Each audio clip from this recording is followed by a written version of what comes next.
All right. This panel is going to be awesome. I can't wait for you to hear their thoughts on this topic. The first one, you will recognize him, especially if you're a friend of the channel, because this is my brother from another mother. We've done many streams together. We've done many, collaborations. This is my guy, Darren, Return to Collecting. He will be on the esteemed panel tomorrow night. Again, you're going to want to check this out because we're going to have fun. Now, opinions are always welcome on live streams. So it would be fun to have somebody with strong opinions. Agreed? Well, this next guy, he definitely has strong opinions, and he's not afraid to share them. So who is it? Oh yeah, it is Mr. Mike Petty will be joining us. Now, these two guys have awesome collections, and that's one of the reasons they are terrific choices for this particular panel. And speaking of awesome collections, a newcomer to the game of YouTube and one of the best up-and-coming channels that recently launched, and an amazing collection in his own right, will be rounding us out. So who is that? Oh yeah, my guy Tony, the Southern Collector. 3 of the best collections I know of. These guys have some fire in their collection. So, who they think are going to be the all-time greats who will stay hobby relevant, to me, oh man, there are not 3 opinions that I want to hear more than these guys. So when is it? Again, tomorrow, Tuesday, January 14th, 9 p.m. Eastern, 6 p.m. Pacific. You won't want to miss it. Live stream on my channel, MidLife Sports Cards. What is going on, everybody? I am pumped to be here with 3 of my favorite guys, not just in the hobby, but 3 of my favorite guys overall. I got Tony over to my right there, Tony, Southern Collector 14. I got right down there, that's Mr. Mike Petty, the Heartbreaker. And what's up there, Milky Liquor? And then right there, we got my boy Darren, Return to Collecting. Hey now, guys. I got to say, when I decided to start doing these lives, I'm going to do 1 a month. One of the reasons I wasn't doing them before is I was like, would anybody actually show up? We got 90 people are already here. Let's go. Wow. Yes, Tuesday night. People on a Tuesday night just to get us started. So thank you to everybody for coming. Thank you. Now, Tony, you got anything to say to get us started? I'm just saying, MidLife Nation never disappoints. They always step up. Awesome. How about you, Petty? I'm just happy and fired with enthusiasm to be here.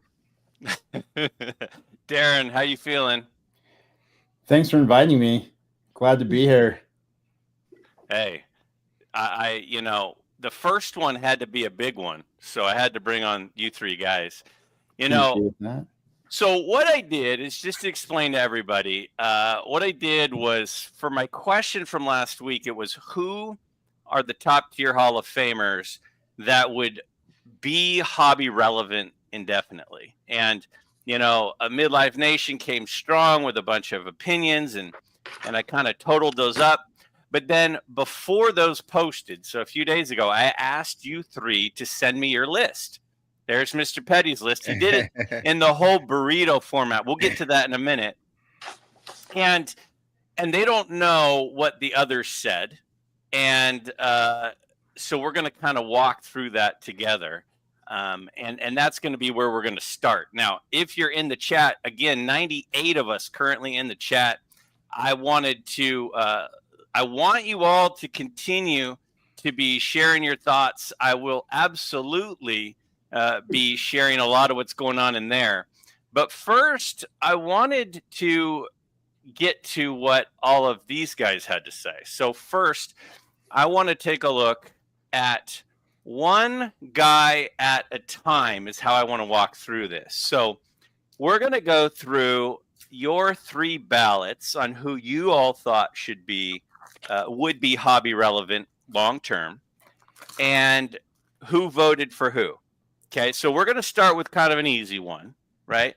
Babe Ruth, and I think it's pretty clear who we all think, or what we all think on this one. So if we look at Babe Ruth, everybody voted yes on Babe Ruth. So if the person voted for each guy, then their face will appear. If not, there will be a whammy. Oh boy. So yeah, and then we're going to grill the person who left them out. So Babe Ruth, pretty obvious. We probably don't need to have a long conversation about why Babe Ruth is going to be hobby relevant. Anybody have anything to say about Babe Ruth? Darren, you just picked up a Babe Ruth card. Yeah, I didn't bring that one with me, but I do have this one. One of my other Goudies. I want to see some of Petty's. I want to see some of Petty's ice cream ones, though. I think Ruth, obviously, one of the most iconic athletes in American history, greatest baseball player of all time, in my opinion. Highly, highly relevant in the hobby. I think that, if I had to pick one player to say they will stay relevant long term, I would say it's Babe Ruth. Yeah. I mean, I think it's just kind of such an obvious one. It's kind of given for most of us. I decided after an obvious one to go to a different one. Now, let me first say this. Darren sent me a list, and we'll look at your list in a minute, Darren. Okay. And Tony sent me a list, and then he had some honorable mentions. So for Tony's list, I only used the ones on the list, not as honorable mentions. For Mr. Petty, he had this whole burrito layout where there's can you explain the burrito layout? We got the meat. You don't show your list yet. Don't show your list. Just explain the burrito concept for us. Well, basically, it's after this kid, Brett Weir. You know Brett Weir. Get Brett Weir, I said. The kid that collects the modern cards, but he went over the burrito principle, which I like to call the burrito principle. Because basically what it is you have a tortilla. And everything goes into the tortilla. My first tier of players, which I have nine players in it, is basically it's like the protein. It's the thing that everybody should strive or should want to put into their burrito. And that's whether it's chicken, beef, or whatever. And then you have some that are beyond meat. So that's actually guys that maybe are a little more unattainable. Then you have tier 2, which is about 7 guys, and that's the beans. All kinds of black beans, pinot. Of course, it's kind of like beans. A play on that shit Potley place. How you get up there? What do you want? The rice? You want this? You want the other thing? Can I translate real quick? I think what he meant was Chipotle, and after you get the tortilla, the first thing, the most important ingredient is what meat are you going to go with, right? And then it's which rice and which beans, and then the other toppings. So it kind of, as you move down, are you saying it's a little bit, the importance kind of drops a little bit? Is that right? Bit, yeah. I mean, and it really all depends on your, everybody might have their own burrito and different players that they like. My tier 3, which is the rice category, and that has like 10 players in it that I like. Tier 4 is like the guacamole. Do you want guacamole or do you not? Sure. Tier 5 I have is the salsa. Spread it all around. And then tier 6 is kind of like your sour cream. Those are going to be guys that are much lower on my list. That guys that I've watched play that maybe aren't that important. But that's pretty much how I've drawn it up from the beginning. I never went out so far and said this is my burrito, but really that's the way that I've collected for my entire life. Yeah, I mean, I can't disagree with anything that you just said. I think that it sums it up perfectly. With that said, the people are just chanting. They're chanting for Tony. They want Tony to speak, but Tony Zamboni, let's go. We're going to talk to Tony. I have a feeling I'm about to get grilled. Right now. Let's see who voted for Joe DiMaggio as a top-tier Hall of Famer who will stay hobby relevant. How did the voting go here? Whoa. So we have Tony with a whammy. We have Mr. Petty with a whammy. But Darren doesn't hate Joe DiMaggio. So, Tony, they're calling for you. Tell us, why is Joe DiMaggio not a top-tier Hall of Famer who will stay hobby relevant? So he is in the same tier with Ted Williams. I'm taking Ted Williams over him. And I couldn't pick everybody. I think I had 9 people on the list. So I can't, there's some people just ain't going to be there. You know, Joe was awesome. He's best known for his hit streak. If he wasn't a Yankee, though, I don't think he would be as well known, possibly. Honestly, I almost put him on the list just for having Marilyn Monroe in his bed at one point. I mean, that right there is Hall of Fame worthy. So, yeah. But no, I mean, I don't know. You had Gehrig, then you had DiMaggio, then you had Mantle. Before that, you had Ruth. You can't include all 4. Oh, I'm yes, sorry. you can. Sure you can. You can, but I did. So to go back to Petty's analogy of food, Ruth is a bun, DiMaggio and Gehrig are the double patties, and then Mantle's the top bun. So we're talking about a big, like a 1-pound hamburger of Yankees. Well, let's not forget the guy hit in 56 straight games. That he did. I mean, if any player plays in 56 games again in a row, that'll be a fucking miracle. That's true. And I'd just like to say that he is in number 1 in my top tier, number 10 on my list. Yeah, well, if I had a second tier, he'd be in that one. But unfortunately, I didn't want to name 20, so he just got left out. Yeah, I can see I think I had 12 on my list, and he was 11. Yeah, I had 9, so he would have been in that next tier. There we go. We're all a thumbs up on Joe DiMaggio. Well, actually, it was 2 thumbs downs, but nice try. We're at 128 people in the chat, and they are on fire. I love it. I got to say that in a question for my Wednesday video tomorrow, somebody said if you could be any athlete of all time for an event, who would it be? And Bad Greg did consider Joe DiMaggio for just a moment, but I didn't. So what do we got there, Mr. Petty? Is that we're seeing the umpire, not Joe D right now. Slide it over just a little. There you go. There it is. That's a beautiful picture. Yeah. All right, next up, Mickey Mantle. Another pretty easy one, I would think, very high on MidLife. So sorry, are we saying that Joe DiMaggio is not relevant? Is that where we just went with that? Where we went with that is you think that he will remain relevant, but Tony and Mr. Petty don't. So let me just say this real quick, okay? There should be a litmus test. Like if I go up to somebody who's not a huge baseball fan and I tell them name 5 players, they have to name that, or 9. I don't know if DiMaggio's in there. So I don't know. That's my deal. And also, how far in the future are we looking? Are we looking 100 years? Or are we looking 25 years? If we're looking indefinitely, in my opinion, and I'll talk about this in a minute, there's only 2. So yeah. Hey, we're just giving you crap. I know. Hey, they wanted me to talking. And here's the deal. I'm going to share my list too. So I haven't shared it yet. I'm going to share it, and I'm going to absolutely take some arrows myself. So just something to think about. So next up, we got Mantle. Now Mantle again was tied for number 1 in the people responding to my Monday question with Ruth. So probably a pretty obvious one that everybody voted yes on Mantle. As to be expected, people talk about, well, this player was better than Mantle. One of the things about hobby relevance, though, is it's not necessarily who are the best players. It's who are the most popular players, right?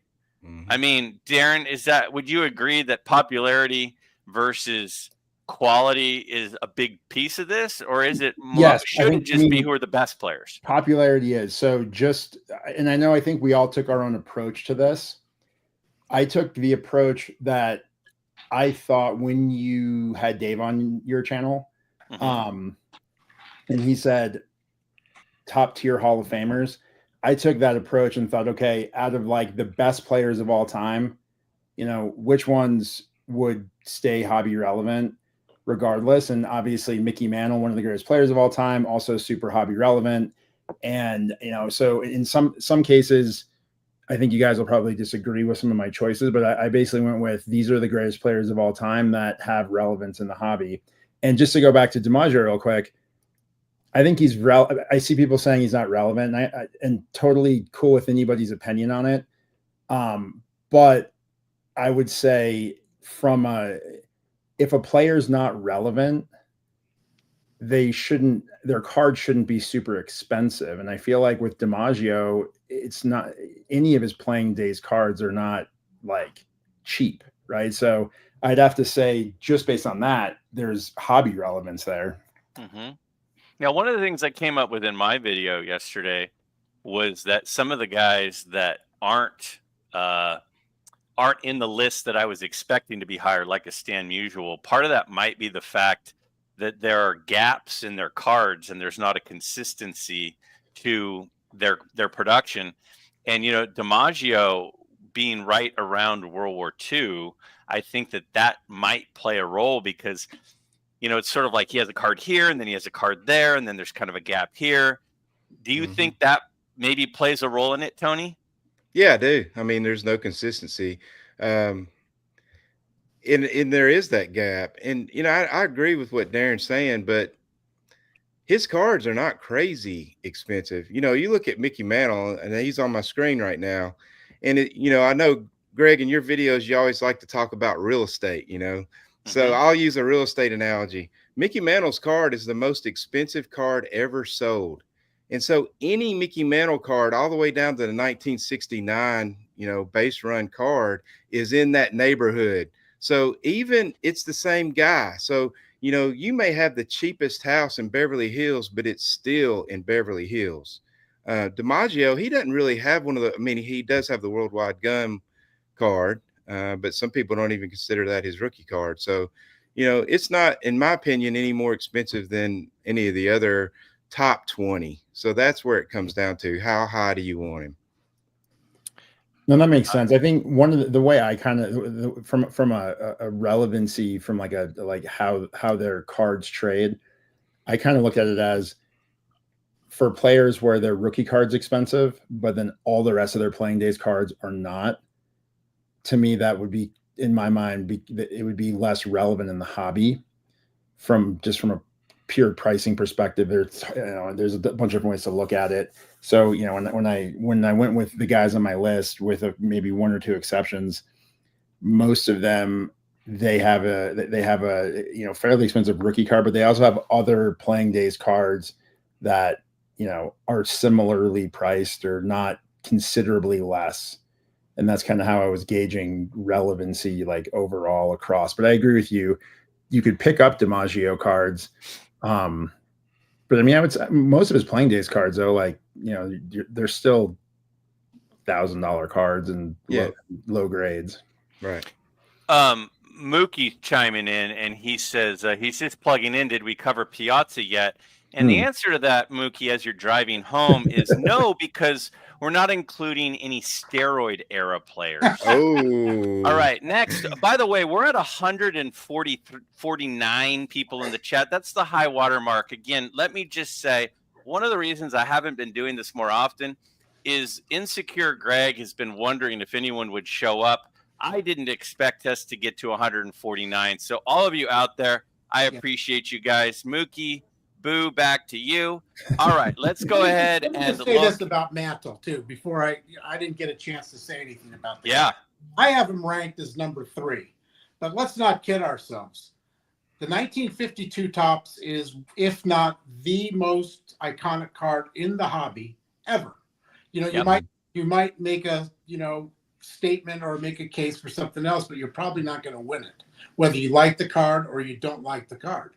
And that's going to make him hobby relevant. That high. He was one of the best players that ever played.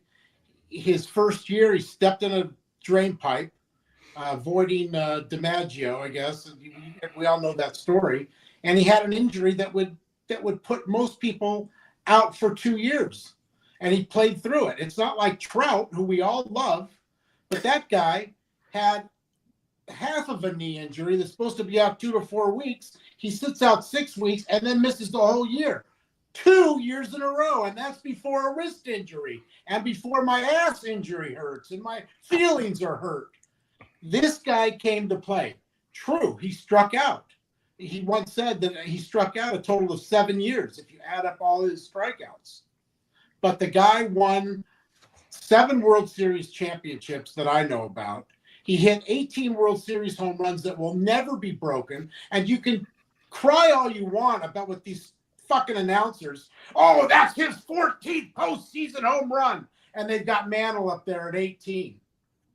You know, so Mantle is not hitting any more World Series home runs. But the poster child, Shoeless Otani, with 3 arm surgeries already, is 1 for 14 in the World Series with 2 caught stealings. And what the hell good does that do you in the World Series? I love the guy. I'm a Dodger fan. He had an amazing year.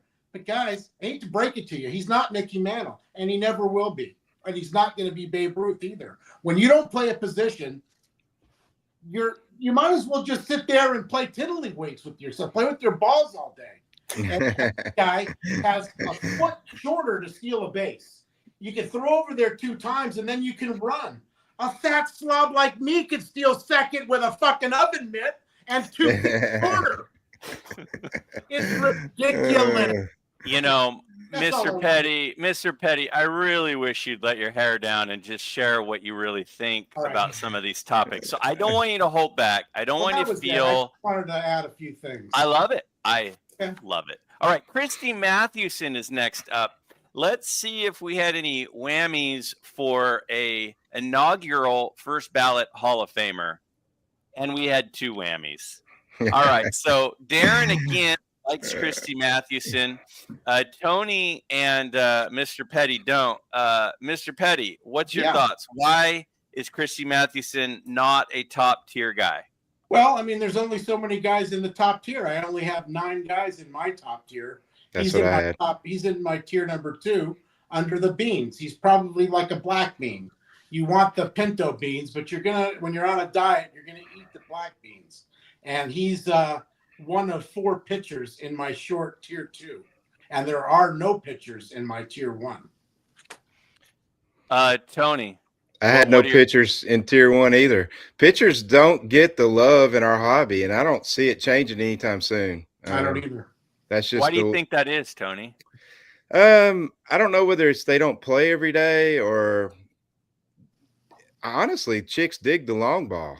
I mean, they don't hit. You know, Babe Ruth, Otani, they hit, they pitched, and all of a sudden, you know, that gave them some lore. Of course, Ruth took it to another level, and Otani did this year, just being a DH. But no, pitchers, they just don't get the love in our hobby. And, you know, as far as modern day card collectors, they're crazy dropping. Now, this is my opinion. It ain't worth anything, but dropping 10 grand on a rookie pitcher. I mean, he's going to blow his UCL out, and he's going to have surgery. He might bounce back, but his whole deal is on that arm right there.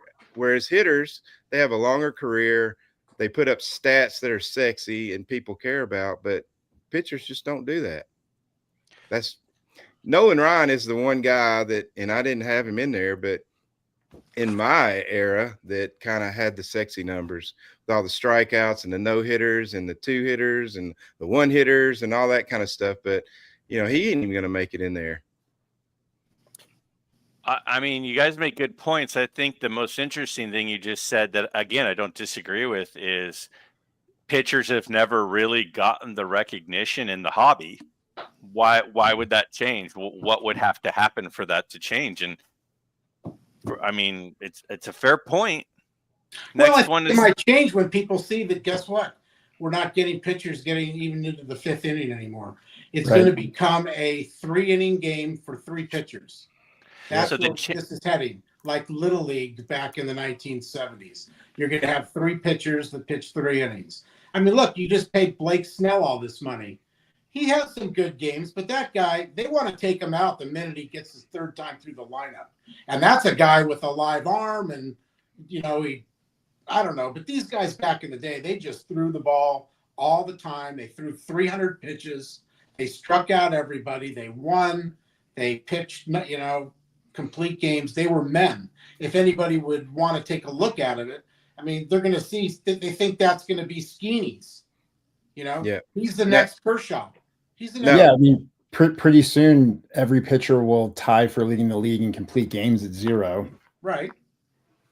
Yeah, I want to make a point. Do you remember Kershaw? How much better is Paul Skeens going to be if Kershaw? Kershaw, he threw no hitters. He was unhittable for many years. He'd get in the playoffs and he would just suck ass. The only difference is Skeens never going to get in the playoffs. That's the difference. Yeah. He could pitch against all those shitty teams like the Rockies 5 times, 7 to 10 times a year and get all these great stats, and he'll throw his arm out too. I'm surprised he made it through last year. He had an amazing year, an amazing pitcher, but And I want to make something clear too. The question wasn't who is the greatest players of all time. That Correct. was not the question we were given. If that was the question, Walter Johnson's up there top 5 probably for me. The question was the hobby, and the hobby does not give love to pitchers. And like you said, it's not going to change. So and he can't be in the top 10 because of that. But Yep. he's in my particular burrito. He's solid. He's definitely the beans. Yep. I can't tell you how much fun I'm having. This is ridiculous. All right. I just want to make one point on Mathewson is Rick. Do you hear what they're saying? That Maddie's not relevant. I hopefully you're taking my side on this. Rick chimed in, and I popped it up there. He says, "Don't mess with Maddie." There you go. So yeah, he's on your side, no doubt about it. All right, let's look at Ted Williams. This one surprised me a little bit. Ted Williams, whammy from Mr. Petty. So Petty, why is Ted Williams not a top tier Hall of Famer who will always be hobby relevant? Your thoughts? Very simple. Probably one of the greatest hitters of all time, if not the best hitter of all time, in my opinion. And I love the guy. I mean, if you look around here, I've got 1, 2, 3, 2 balls, another over here of Ted Williams. I love the guy. But in the hobby, and he wasn't all that loved by the Red Sox fans at the end. He never really won a World Series. I mean, I guess they love him. They tried to, he had a home run in his last at bat. He came around. They gave him a standing ovation. They gave him another one. They wanted him to come out. He wouldn't even come out and tip his hat the way they treat him. But he also will stay somewhat hobby relevant because of the war. And, he got shot down in the war and all that kind of stuff. These are all human interest stories. And if it means anything, I have DiMaggio at 10 and Williams at 11, and they could be easily intermingled, So that's how close he was, even though I got a whammy. So for me, he's relevant because he's the last player to hit 400. No player will hit 400 again. Yep. So I think that'll keep him relevant. Yeah. And he could hit for power, which obviously that's becoming more and more relevant. And when you look at these, like all the new stats, right? Stats that we never looked at on baseball cards when we were kids, he actually is quite high on almost all of them, right? Like his adjusted OPS plus is really high, and things like that. So I think that could keep him relevant as well. High WAR. Yep. I agree. The last hit 400 is a huge numbers and milestones. DiMaggio has the hit streak, but other than that, I don't know what else he has. He played for the Yankees, the great player. He's got a lot of rings. He does. He has a ton of rings, but Williams has the WAR record. He has the last one hit 400. He has several things, and he has the coolest stuff on the back of his baseball cards when it talks about him being one of the best hitters in the major leagues. Oh yeah. And he had to crash land his jet after flying a sortie over Korea, and he lived to talk about it. I mean, who else can say that stuff right there? That's awesome. He has some decent cards. He also has gaps, but he has some really nice cards in the hobby too. So I think he will definitely. So the whammy there is just just a little bit outside on the whammy. Gotcha. All right, let's go to the next one, which is Ty Cobb, a recognizable name. To me, again, whenever there's anything unanimous, it's not super exciting. We just hit the high water mark so far in the chat. By the way, 165 people in the chat, which is awesome. Darren, what are your thoughts on Cobb? I know that you have bought a couple of Cobbs recently, and I know that you're kind of on a Cobb kick. You think Cobb is only going up, or what's the deal with Cobb? So I know that Tony said that, you know, there's like some key players on his list that would make it, you know, all time. I think Cobb is that as well. I think that if I had a list of like 4 players that absolutely, I would put Cobb on there. He was the greatest player of the era. He has records that'll never be broken. There's a mystique, I think, to him as well. And, you know, he's just in high demand. Like he's in very high demand all the time in the Did he have like 14 batting titles in a row, or 14 out of 15 or something stupid? Something like that, right? I think he hit 400 a couple times too. He's got like a 365 lifetime average. The other thing about Cobb that people don't know is that he could have hit home runs if he wanted to. So when Ruth came around and he was there towards the last couple of years, he was already an old man and basically was injured. But the home runs, the question of the home runs, he said he could hit them anytime he wanted to. And he played 2 games in a row. He hit 5 home runs in 2 games, and then that was it. And in Charles Learson's book, the thing that Cobb always wanted to remind people of, so I'm going to remind y'all, in the inaugural Hall of Fame class, he received more votes than anybody. More than Honus Wagner, more than Babe Ruth, more than Christy Matheson, more than Walter Johnson, more than all of them. So in his era, the people who watched them play, he was the best. So, and even though Mantle was my number 1, my number 3, and Ruth number 2, I've got Cobb at number 2 in my particular burrito. Now he should be somewhere in the top 10, but if not, you know, and I didn't collect Cobb right away. I've filled out with Mantle. A lot of these guys, you know, in my top tier, I couldn't fill out right away, as you know, but they never left the burrito. Yeah. As long as they're in the burrito, they gotta be. You know, the worst is when you take a bite of the burrito and all that stuff squirts out at the bottom. What are those guys? What tier is that? That's the sour cream. That's guys like Griffey, Ricky, Jeter, Ripken. Got it. The thing I'm confused about, I thought in California they use that fake meat. I didn't even think they ate meat out there. That's another category for me. It's called non-meat. They do. Never afford. Joe Jackson, Thorpe, and Josh Gibson. Those there guys, they need to be in there, but you just can't fit them in unless you're on a diet, which I know. Yeah. All right, let's go to the next one. One that has a little bit more controversy. A very well-liked player in Roberto Clemente, right? One of the most well-liked, well-respected, 5-tool guy. And when we look at Clemente, I was very interested to see a couple of whammies. Now, Darren. I'm sorry, Theo. Yeah, sorry, Theo. Darren, you've been you've been given a lot of votes for guys, but you didn't give one for Roberto Clemente, but Petty, who's a little more stingy with his votes, did. Why does Clemente not make the list for you, Darren? He was a great player, but when I made my list, I took into consideration greatest players of all time and hobby relevancy. I think he's very relevant in the hobby, but one of the things that I took into consideration when I was thinking hobby relevancy, there's a lot of demand for his cards, but he's one of those guys where his rookie card is very valuable.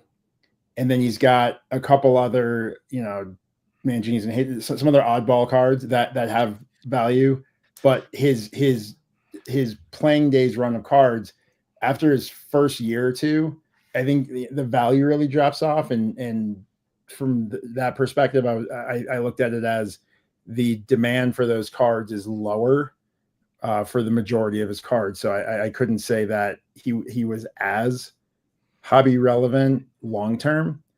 And he was a great player, but I wouldn't put him in the same like playing like skill level as like a Cobb or a Ruth or even a DiMaggio.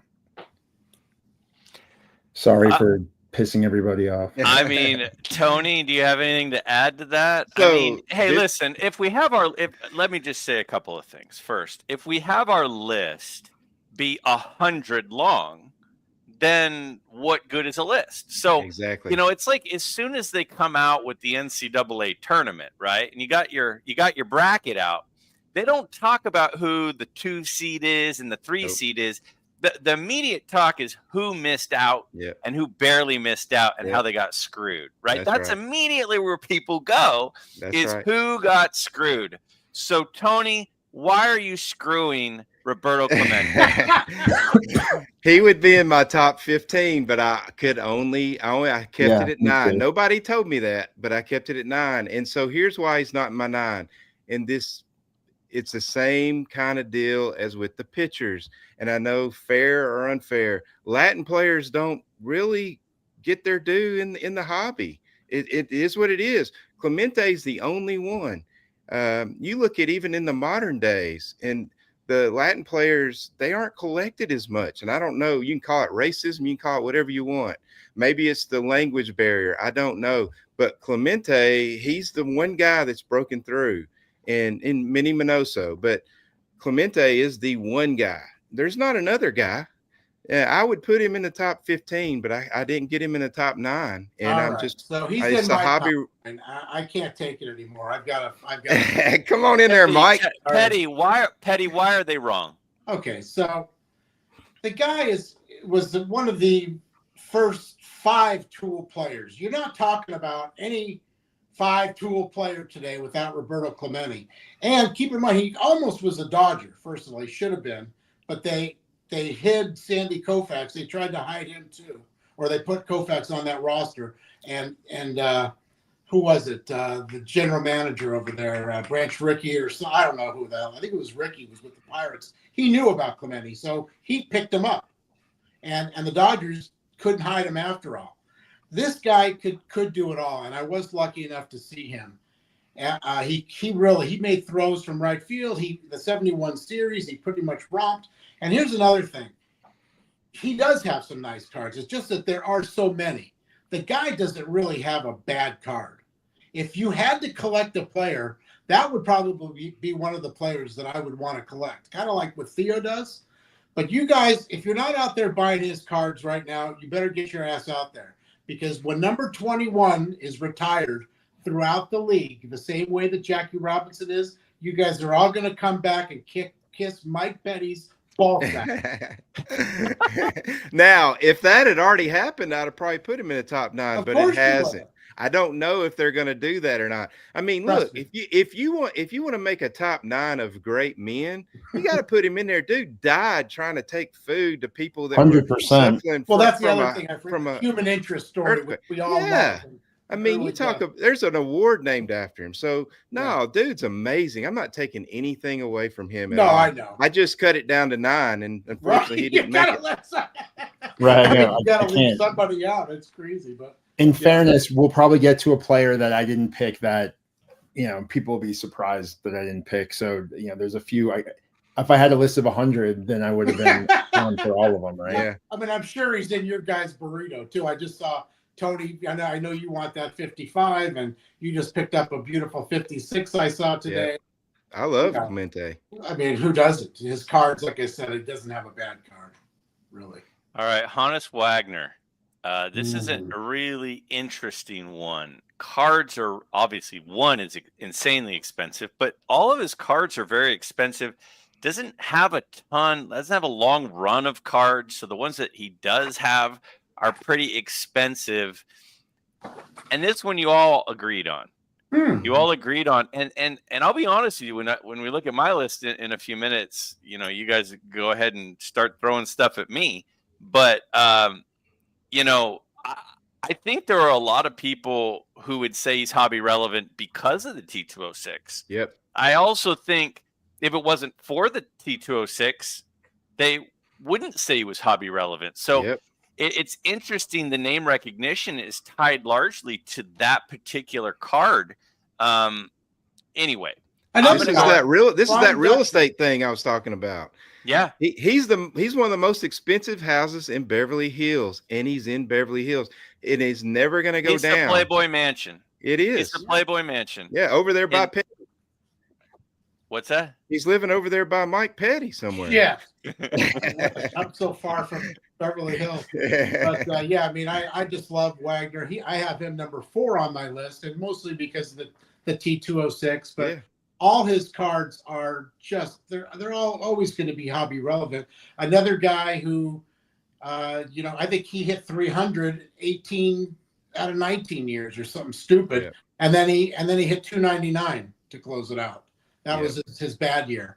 And I don't think he hit tremendously for high average, like 380s, but he was a solid player, and he's known as the best shortstop of all time. And I guess you could maybe make that point with anybody, like with Jeter won more, of course, but couldn't hold Honus Wagner's jockstrap. Yep. Jackie Robinson. Now, Jackie Robinson is an interesting one because you all included Jackie Robinson, but a lot of people that were responding in comments to the question to the video, they weren't including Jackie Robinson. And I was just like, what's going on? Tony even made a comment. I think he fired me a text or something and said, what's up with some people not including Jackie Robinson? And we'll see here in a second when we look at Darren's list. At first, Darren didn't include Jackie, and I was like, I think that was an oversight. And so I was like, did you mean to include Jackie? And you were like, oh, no. So, Darren, what was your thought on why at first you didn't have Jackie on there, and then later you were like, well, yeah. So what's the deal with Jackie? So same excuse I used to give my teachers. I didn't fully understand the assignment when you assigned it. I came up with my original list I sent you was my top dozen players of all time. Purely skill, nothing else. So that's why. Then when you clarified it, instead of redoing my entire list and getting rid of one of my pitchers and adding Clemente to it, I just added Jackie Robinson instead of redoing the whole thing. Yeah, I mean, I get it. That's why I reached out, because I know how high you put Jackie in relevance. And yeah, he's. I think I said before that Babe Ruth is the greatest player of all time and one of the most collected of all time. I would say that Jackie Robinson is probably the most important of all time, and is, I think, long term will become equally as relevant in the hobby as Babe Ruth. Yeah, Babe Ruth and Jackie Robinson are top 2, and everybody else, in my opinion, are below. That's it. Agree. If we're talking about future relevance in the hobby or whatever, Relevance, it's those. Yeah. Sorry, it's those 2. I'm on cough medicine. Sorry, guys. Yeah, but it's those 2, and everybody else falls below. I mean, when you teach your kids or your grandkids about baseball, the first thing you're going to tell them is about Babe Ruth, which they know. And then for me too, hey, I was at the game when they retired Jackie Robinson's number at Dodger Stadium. Oh, that's cool. That's awesome. Now they retired it everywhere. But I think I'll sit them down and make them watch that movie. And basically he is one of the best players the Dodgers ever had. They never won without him. And I don't know what more can you say about the guy?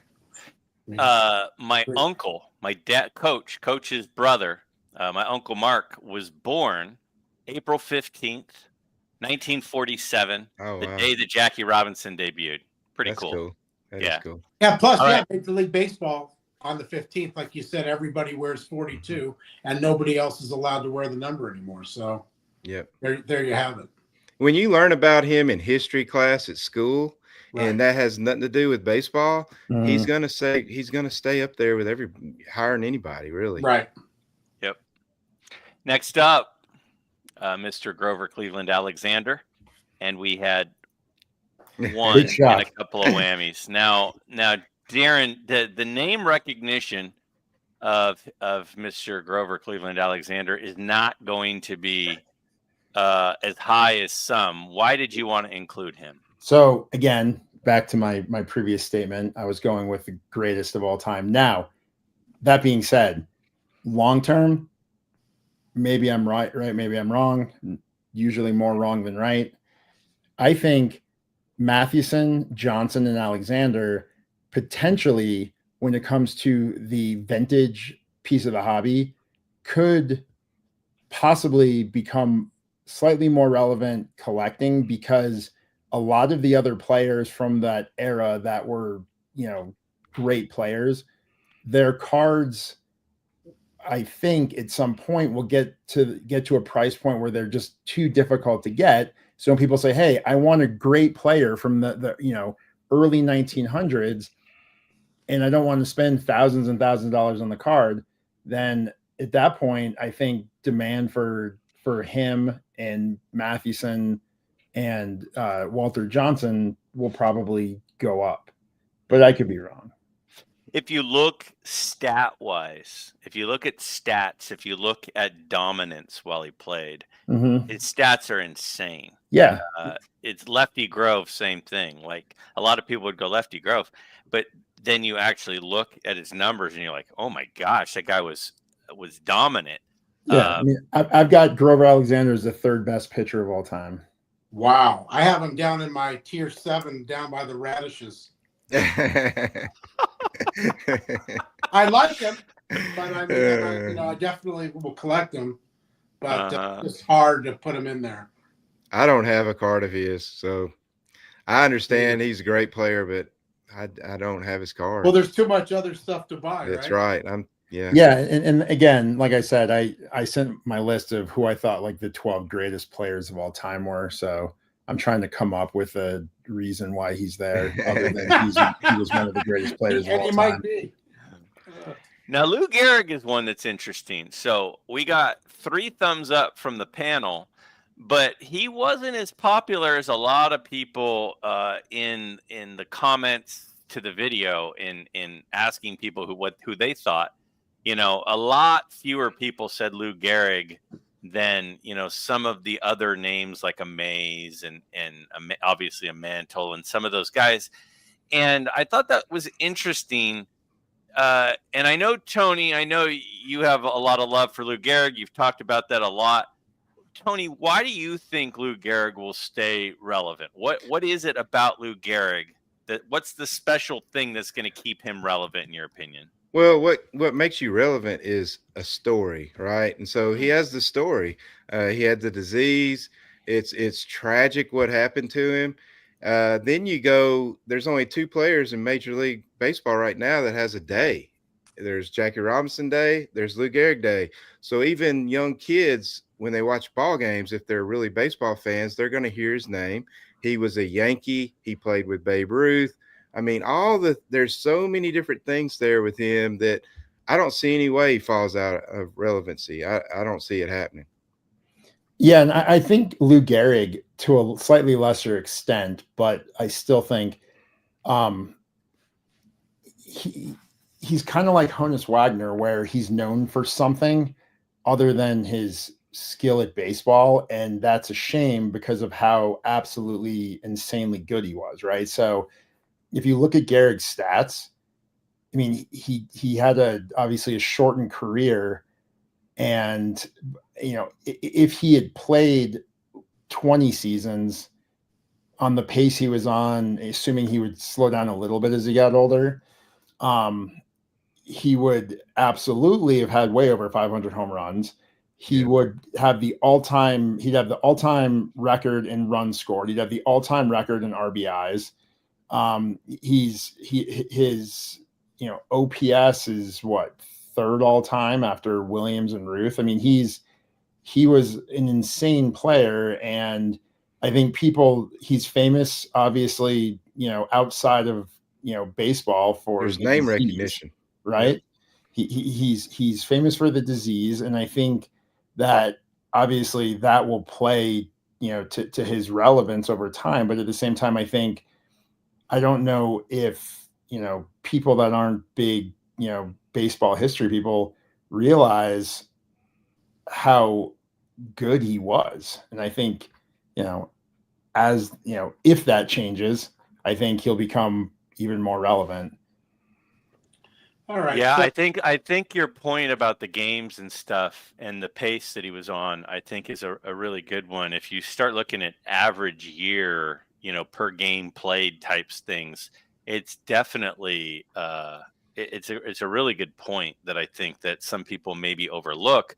But something that Mangini says a lot, and he's in the chat, he just chimed in there. He talks a lot about how some of the things that in football, the rule changes in football make the old guys no longer relevant because it's so much easier for a quarterback to throw, and they get their stats are so much bigger that people won't care about the older guys stat wise. And I think that that's a really good point.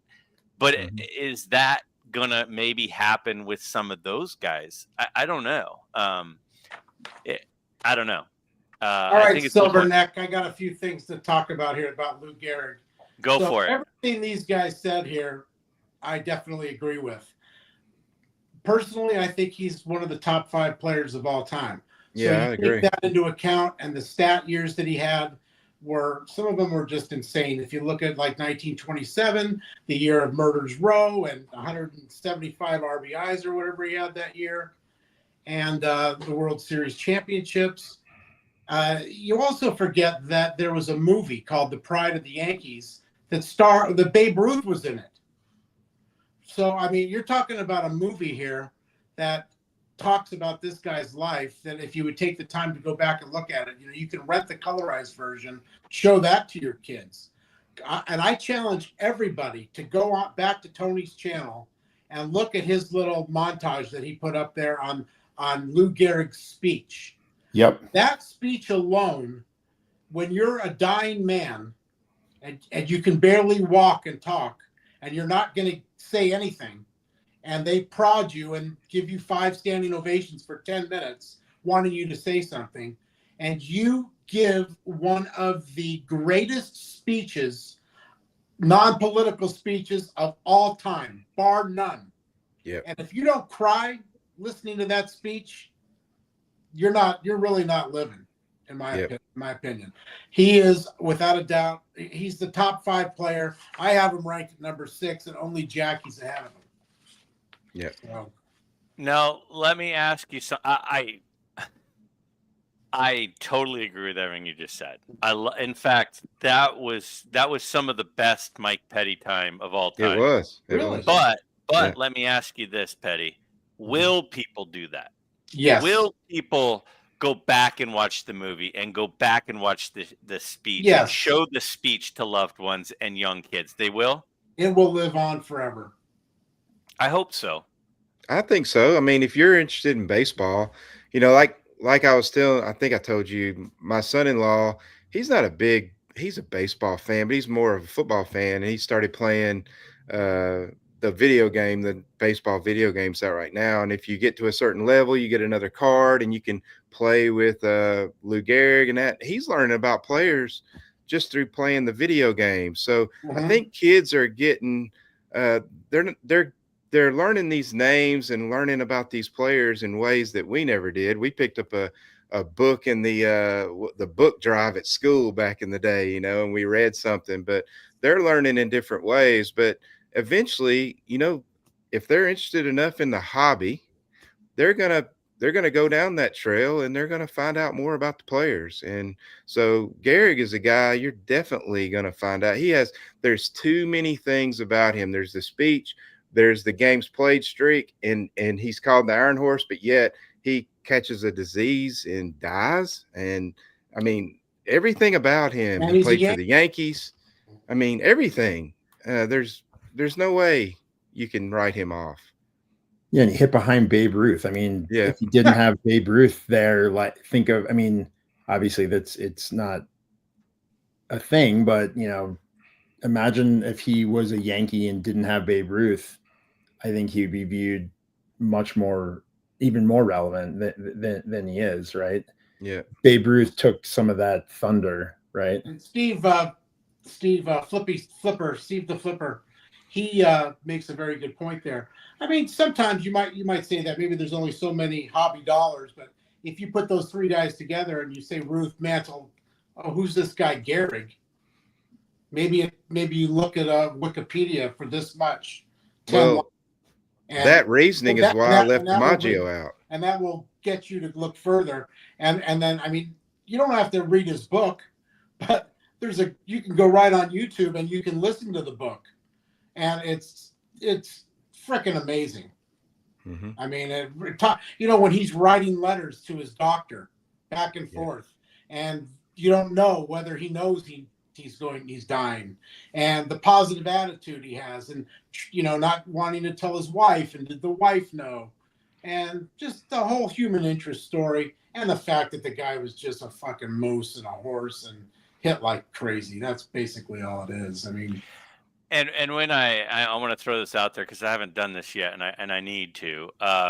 First, Flipping Steve, when he made his comment, it made me think of that because I love Flipping Steve's channel. I think his videos are about as entertaining as anybody's.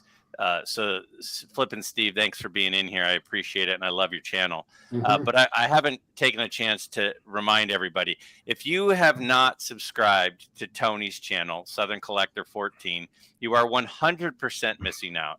Not only is his collection awesome, his knowledge is awesome. He is just reads and reads and reads, and he does tons of teaching about all of these players. Pop that link up in the chat here. I don't know if I know how to do that. Okay, I suck, so I don't know. He's getting better every week too, and people. And he does. And Darren returned to collecting. Absolutely unbelievable collection. A really good friend of mine, an awesome guy. Even if we never did YouTube again, I know I would still be friends with these three guys, Darren included. And I don't do a recurring episode with people that I don't like. I respect and love Darren. Return to collecting. You should definitely check out his channel as well. Collectors here that you're looking at here that I'm sandwiched between here. Obviously, it's a very handsome sandwich with me in the middle. But all bullshit aside, these two guys probably have the best eyes for any type of cards, and have they know what they're talking about. They have an eye for it, and anything that I can learn, I learned a lot from them. And also Greg as well has an eagle eye as well. I'm the only hack in the room. I don't know about that, but let's see who has love for Cy Young. Cy Young there were some comments in the chat earlier about love for Cy Young, no love for Cy Young. And we have one person said Cy Young would remain hobby relevant. That surprised me. He loves This one surprised me. Tony, why is Cy Young not going to stay relevant? It's the pitcher thing. It's the same reason I didn't put Matheson in there. Same reason Walter Johnson's not in there. It's a pitcher deal. So, again, if you made me make a list of 9, 10 greatest players of all the time, he's probably in there. But he just didn't make the 9. Not on a hobby deal. He's 14 for me.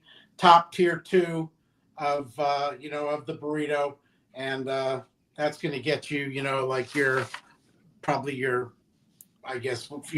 beans. Or fava beans. Yeah. But he's a definite must collectible.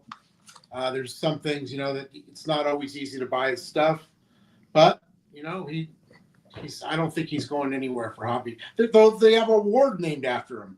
I mean, what more? I think. Now Orlando's saying put Johnson above Young. I agree. I have Johnson at 3. I have Johnson above. I have Johnson as my top pitcher. Yeah. So Darren, why is Cy Young going to stay hobby relevant?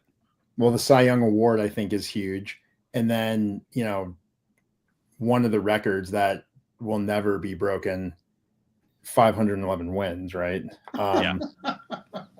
So I think I think I lean more to, again, I put the guys who I thought were the greatest players of all time. So obviously incredible pitcher. I have him 4th all time as 4th best pitcher of all time. But the award, I think, right? I mean, they're not going to get the Cy Young Award is like it's the pitching MVP award. It's not going away. And, even current pitchers that, people are collecting, that's their goal at the end of the season, right? Is to win the Cy Young Award. So I think that he'll stay relevant. His T206 card, that green portrait, I mean, it's just ridiculous, that card. I mean, as far as being, I don't know if it's in the Hall of Fame or the card. I believe it is in the card Hall of Fame. Yeah, I think it is. This one? All right, next up, Willie Mays. Willie, Let's go show ahead. that. Oh, that's the card. Let's take a look Hold at on, that. Let me Ooh, that's some let's glare. see what I got to do here. There it is. That is Beautiful. It is beautiful. Beautiful Come card. on. Put a little sticky note with my name on the back of that, Darren. If that doesn't make your heart skip a beat, Ooh, You're- let's see you know. here. What am I doing? There's the here? pirate. There he is. Where's Darren? Let's put Darren's Darren back gone. on there. There he is. Darren's back. there it goes. All right. Let's go ahead and keep moving. We got everybody on Willie Mays. I mean, I think this is an easy one. A lot of people consider the greatest player, all-around player of all time. Mookie reminds us that he was a Met for a minute. You gotta remember that. But the Willie Mays is I don't think it's interesting. I don't think it's interesting when we all agree. So I'm going to continue to focus on the ones that we don't maybe agree on and see He's where number we're 7 off. on my list. He's the top tier burrito. Another place that you can start, Yeah. collecting a player and find just some amazing deals. And he does have some bad, ugly cards, but the guy was just, you're not going to find him much better than Willie Mays. No. They're not going to be. I mean, maybe some kids have talent as much these days as he might. I don't know, like a Ellie De La Cruz sandwich, but he'll never be able to hold Willie Mays' jock. For those keeping score at home, we just hit the high water mark so far of 176 people in the chat, which is absolutely awesome. Tuesday night, you guys. Thank you. I appreciate all thanks, you coming everybody. on. That's awesome. That's really, really cool. So let's go ahead. Next up, Walter Johnson. Boy, this Again, Tony, he gets ratings. We'll see. Tony's the man. We've got 2 whammies and a Darren. Now, I think that it's interesting. I think Tony, I get where Tony's coming from. Tony has said repeatedly that pitchers are the thing. It's a pitcher thing. It's not a player thing. We don't have love for pitchers. Tony, are there other positions you think that don't get the love they deserve, or is it just pitchers? I think it's just pitchers, catchers too. I mean, I don't think we're going to see bench. We're not going to see Yogi Berra, and both of those guys are very deserving. Mm-hmm. I saw somebody a while ago mention Josh Gibson, which is probably the greatest catcher of all time, but he didn't have any cards. I mean, his cards are so rare. That's why I couldn't put him in here. Amazing player, but he's not hobby relevant because he has no playing days cards. No. And his rookie card is after it came out the year he died, or it came after. It was like 10 years after he died. Yeah, and you can't find that one anywhere. So, anyways, Walter Johnson, same thing. And I'm starting to think Petty copied off my paper. That's what I'm starting to think. It's not the last card of the year that I bought was. Hold on, let's see. I'm not good at this. Show us. That's a beauty. That is a beauty. I A guess. 3. There it is. Wow. But the guy has some nice cards out there. If you take a look at them, Yeah, they can get a little pricey, but this one's not bad. But as you get older and you get more into it, and he should be in your burrito somewhere. He's in my my tier number 2 burrito. Yeah, he'd be in mine. At number, what did I say, 13? So he's in my. He's like the double chicken in my burrito. He's You got the extra chicken. Oh, wait, hold on. Yeah. Oh, my gosh. And who does? I mean, that card. And That's beautiful. That's beautiful. Just a classic. I have him on the list for a couple of reasons. He's the greatest pitcher of all time. And regardless of how relevant that is or isn't in the hobby, to me, the the pitcher is an important position, and I understand that pitchers don't get as much love, right? But he's the greatest, and Yeah. I agree. I have to have him in there. And that card is one, again, if you're picking cards, that almost has to be in the top 10, for sure in the top 20 of all-time cards. Yeah. Yeah. You know? The T206 portrait, Petty? Yeah. Yeah. So this is my first one where it was just me, where I'm not apologizing or coming up with an excuse. I think you should be there. You guys are wrong. Move on. I'm going to be honest with you. I should have put him in my top 9. Really? I should have done that. I have regrets. Wow, So, I don't. At least I'm apologizing. Why you said that emphatically, Petty? Why don't you? Well, I mean, I'm not taking Hank Aaron out. That's why. No, I'm not. That's what I'm saying. I don't know who I'd take out. If I'd have done 10, he's probably 10. I mean, as far as the hobby goes, Yeah. maybe a greatest player of all time, or what he should be in there instead of Mays, Aaron, Clemente. I mean, he's got his two T206 cards. He's got the Ramley. So I mean, he's got some relevant big cards, and he has a ton of. I mean, the one thing I like about Walter Johnson is you could pick up playing days cards of his across most price points, right? If you really want something that's a big card, he's got them. If you want something that's, hey, I want to pick up maybe like 5 or 6 medium cards, he's got those, right? If you want to pick up some, less expensive ones, he has them. I think from that perspective, he's very collectible. Plus, he's the greatest pitcher of all time. And if I were to put a team together and it didn't put a pitcher on my team, I'd probably lose, right? So if I got to put a pitcher on the team, he's going on. Yeah, that's why I should have done 10, and I should have put him in there. Plus, I didn't put him on. What did Ty Cobb say about him the first time he saw him pitch? Yeah, he threw so hard he figured out he could crowd the plate, and he wouldn't want to hit him, so he'd walk him. So yeah. The problem I have with Walter Johnson is not that he was amazing. I mean, but the question that we're answering and that we're discussing is not who was the best pitcher of all time or who were the best players of all time. It was also who's going to stay hobby relevant. I think Walter Johnson is better than Cy Young, but I think Cy Young, because of the award, is going to be relevant longer. Doesn't mean he should be relevant longer, but I think he will be relevant longer. I think that things like Lou Gehrig and the disease, Jackie Robinson and his number retired throughout, I think all of those things, they are part of what builds the case for keeping someone relevant. And so personally, if I were to rank the players, Walter Johnson is significantly higher than Cy Young. But because of the award, I think he stays relevant longer than Walter Johnson does. So that's part of what I think makes it an interesting question, because I don't think it's just about who's good and who's better than who. Stan Musial, interesting one.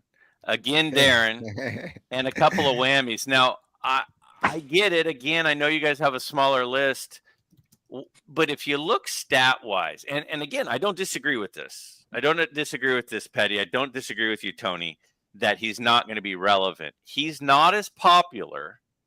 And a lot of the hobby relevance is popularity. It's the popularity contest. Mickey Mantle is popular. Babe Ruth is popular.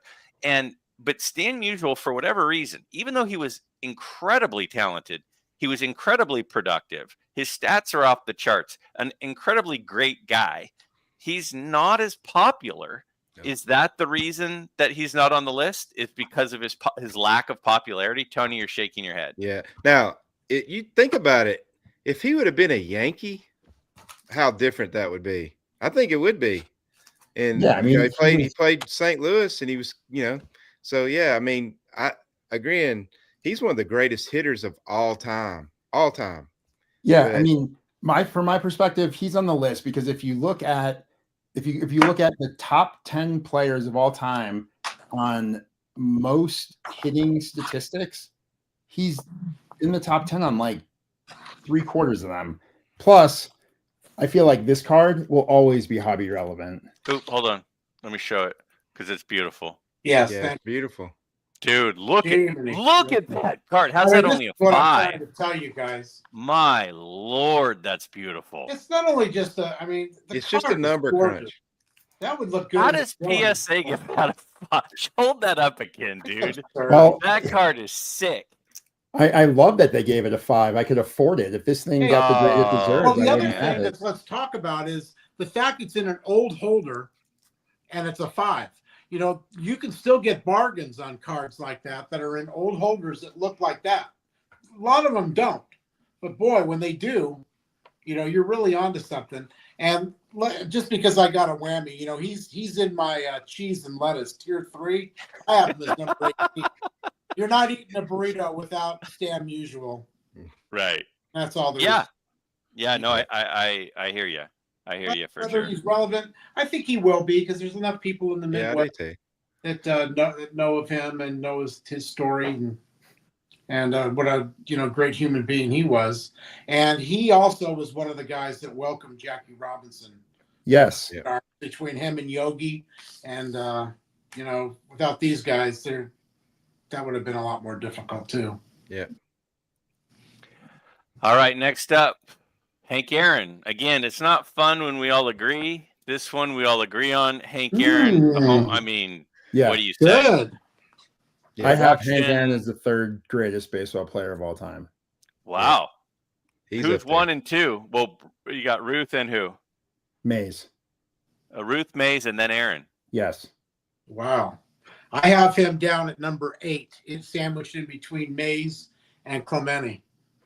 But still in the meat compartment. Tier 1. He's in the Yeah. meat. Yeah, he's definitely in the proteins. I mean, when you take away a guy's home runs and he hit 755 of them, and he still has 3,000 hits. Yeah, That's right. pretty freaking awesome. Like, High 3,000 hits. He's And a 3rd million all-time doubles, hit. and he was just dude it's was funny. a beast. I must have saw him play at least 6 or 7 times, and knowing as a kid from 1970 to 1973 or so, knowing as a kid he was a great home run hitter. We always loved him, and everything. And I went back and looked at all my ticket stubs, thinking, oh, maybe I have a ticket when he hit a home run. 0 for 4, 0 for 4, 0 for 4, every one. And then the last game I went to, he went 1 for 4 with a homer. So I kind of remember him, Yeah. I remember that. So he hit a homer. But he also, that home run record, was not easy. Tony, you read that book, and we talked about that and what he went through. And then Vince Scully's, again, just go to Vince Scully's call of home run number 15, when he hits that home run. And then he's quiet, and he's running around the bases. And knowing what he went through with all the death threats and how Vince Scully says a black man is getting a standing ovation in the South. Yeah. This was powerful stuff for us Yeah. when we were kids. We wanted to change the world. This racism shit and everything that's going on, I don't even want, it's disgusting. But because it didn't change, and that's sad. But I remember crying that day with my mom and dad watching that game.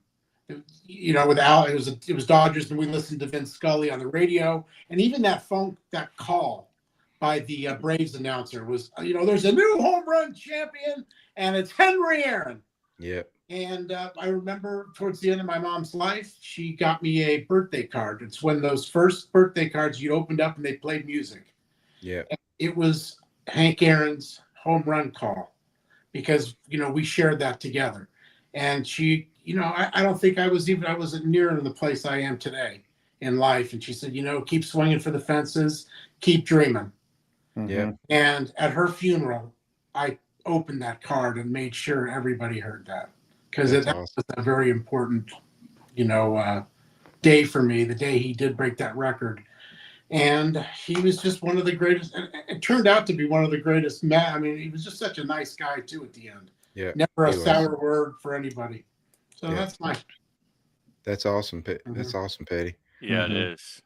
One of the things that on one of the Chasing Cardboard episodes, they had Raleigh Fingers, and they went to Raleigh Fingers' house, and in the episode, he had like a box of signed balls of all the different players, and they were like, "What's up with this?" And he said, "Well, Hank Aaron would go to everyone, and he would trade a case of balls that he would sign with all the other Hall of Fame guys." Oh, And wow. because Hank Aaron wanted their autographs, not because he wanted to give them his.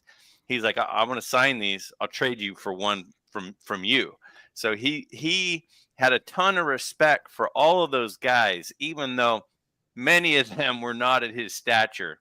He still had a ton of respect for them, which I thought was very cool. Yeah.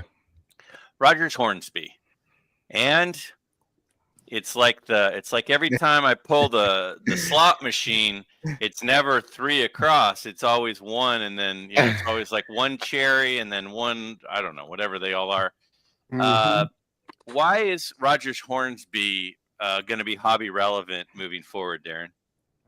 I don't know. He's baseball relevant.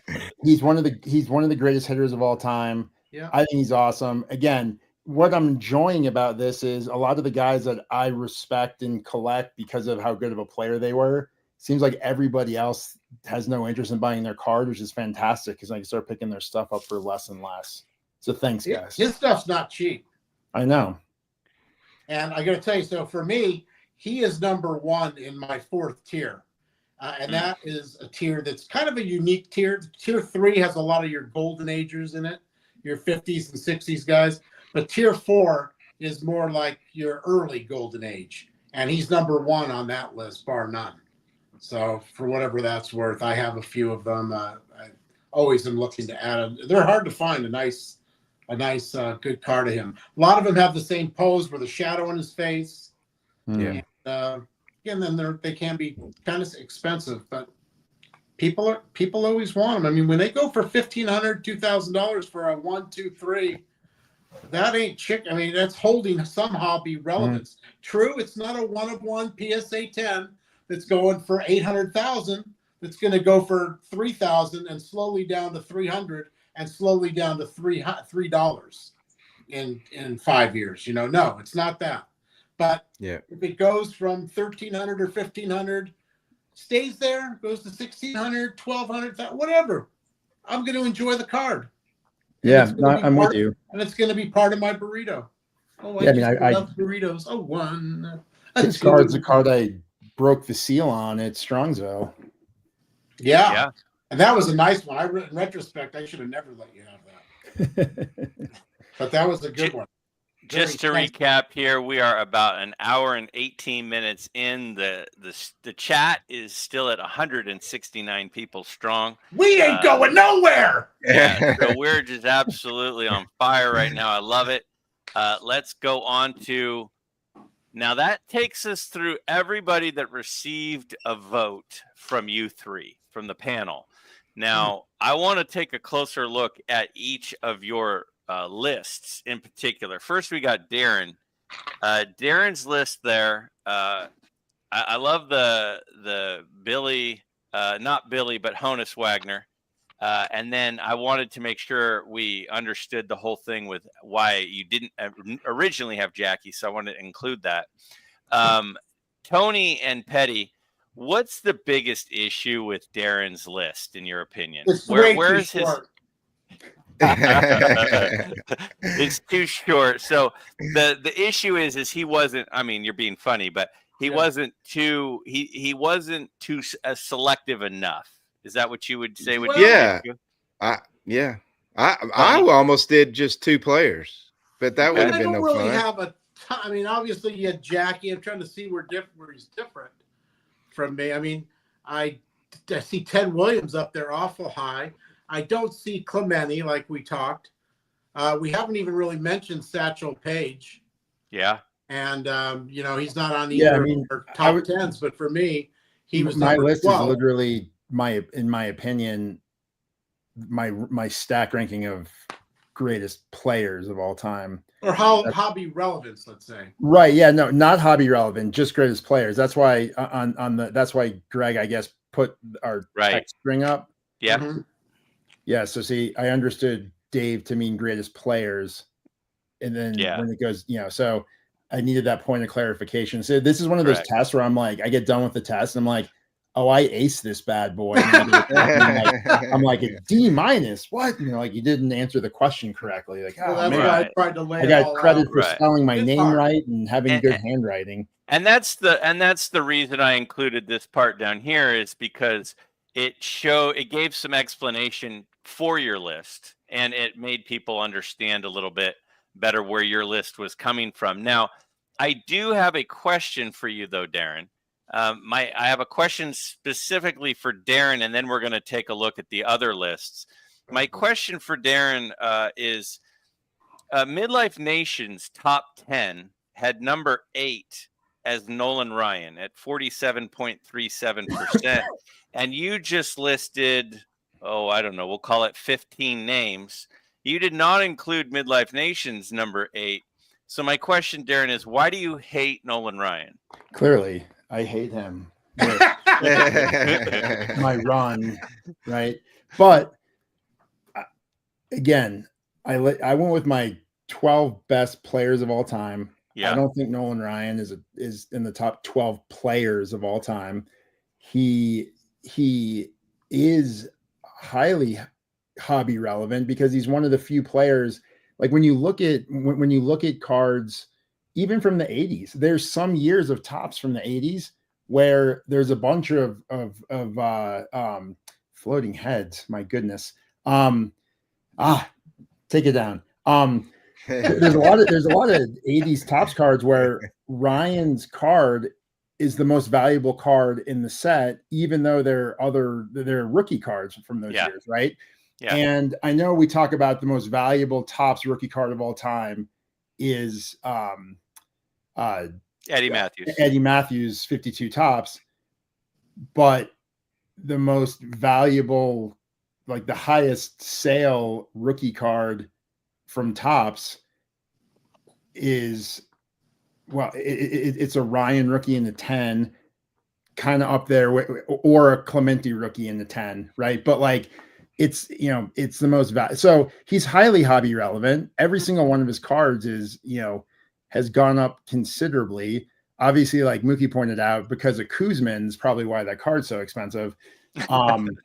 But I couldn't put him in my top players of all time, and that's how I did this assignment. So yeah, he's not on the list. But yeah, I mean, if I were to say who are the most hobby relevant guys in the last 40, 50 years, absolutely he's up there, way up there on the list.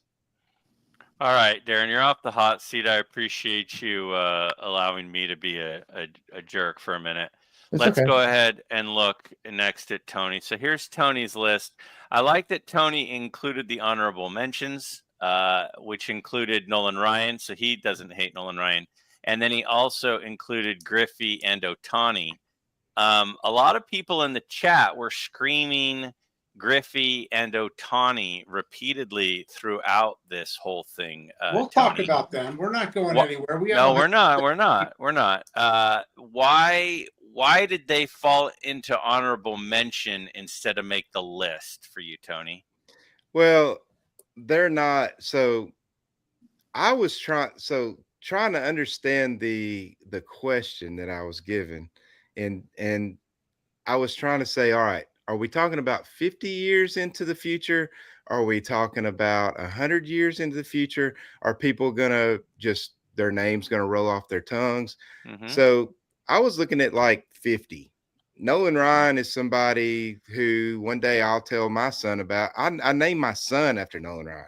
So Oakley will know who Nolan Ryan is one day. I think he has the numbers. He has the aura.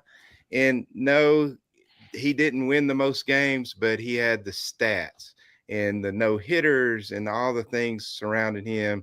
So that is why. And he spans generations. Tony Talks Cards, you popped him up on there in a minute ago. Okay. I just threw him in there. I wanted to throw some guys that weren't pre-war and golden era. I just wanted to throw some modern guys in there. Mm-hmm. And so that's why Griffey, his his Upper Deck rookie card is the most iconic card of my generation. It's just unfortunate they printed half a zillion of them. Only 25 million and still printing today. Yeah, exactly. And then So, and then I mean, it's a Otani, great card, and you got to have it. exactly. But, talking about Nolan Ryan, so I guess you know I've got him in my tier 5 as number 1. When my daughter was born, if it was a boy, it was going to be named Nolan too. So I love the guy. He pitched with the Angels. I was an Angel fan back then. I remember he struck out 383 guys, I think, in 1 year. The guy threw his arm was always live. How about somebody mentioned too? He was just a 500 pitcher, all in all. So whatever. But and my tier 4 and tier 5 could be swapped out at any time. Mm-hmm. So I consider him a salsa in my burrito, and I'm not eating a burrito without salsa. You got to have his 68 to 75 minimum in your collection. Now, is an add-on that you have to pay for, like say a guacamole, is that a higher or lower than salsa? Well, here's the thing. It's a tier 4. Guacamole's better than lettuce. I like the guacamole, but it's not an essential. Even though it's a tier 4, that's where you got your Hornsbys, your Jimmy Fox, your Tris Speaker, Mel Ott, Greenberg, guys like this that are kind of names in the hobby for whatever reason. They were great players. They're all of them are probably gonna, you got them on the 33 Goudies. That's a classic set, and it's just but then again, this is just my burrito. Your burrito can be any way you like to eat it. That's why you go to Shitpotly. Yeah. Molly says that guacamole is essential, just for the record. Well, for me it is, in a sense. I mean, because I love it. As you well, I love the guac. Yeah. Chop up the onions, the tomatoes. So now I got my question for Tony. Tony, you kind of defended yourself already on Roberto Clemente. Yeah. I get it. You were keeping your list to 9. That was a self-chosen box that you put yourself in. Yeah. But I get it. So I feel like you already kind of explained yourself there. So I'm gonna go ahead and then take a look at Petty's list. Now, first off, for Mr. Petty, he's got the top tier, which he calls the proteins.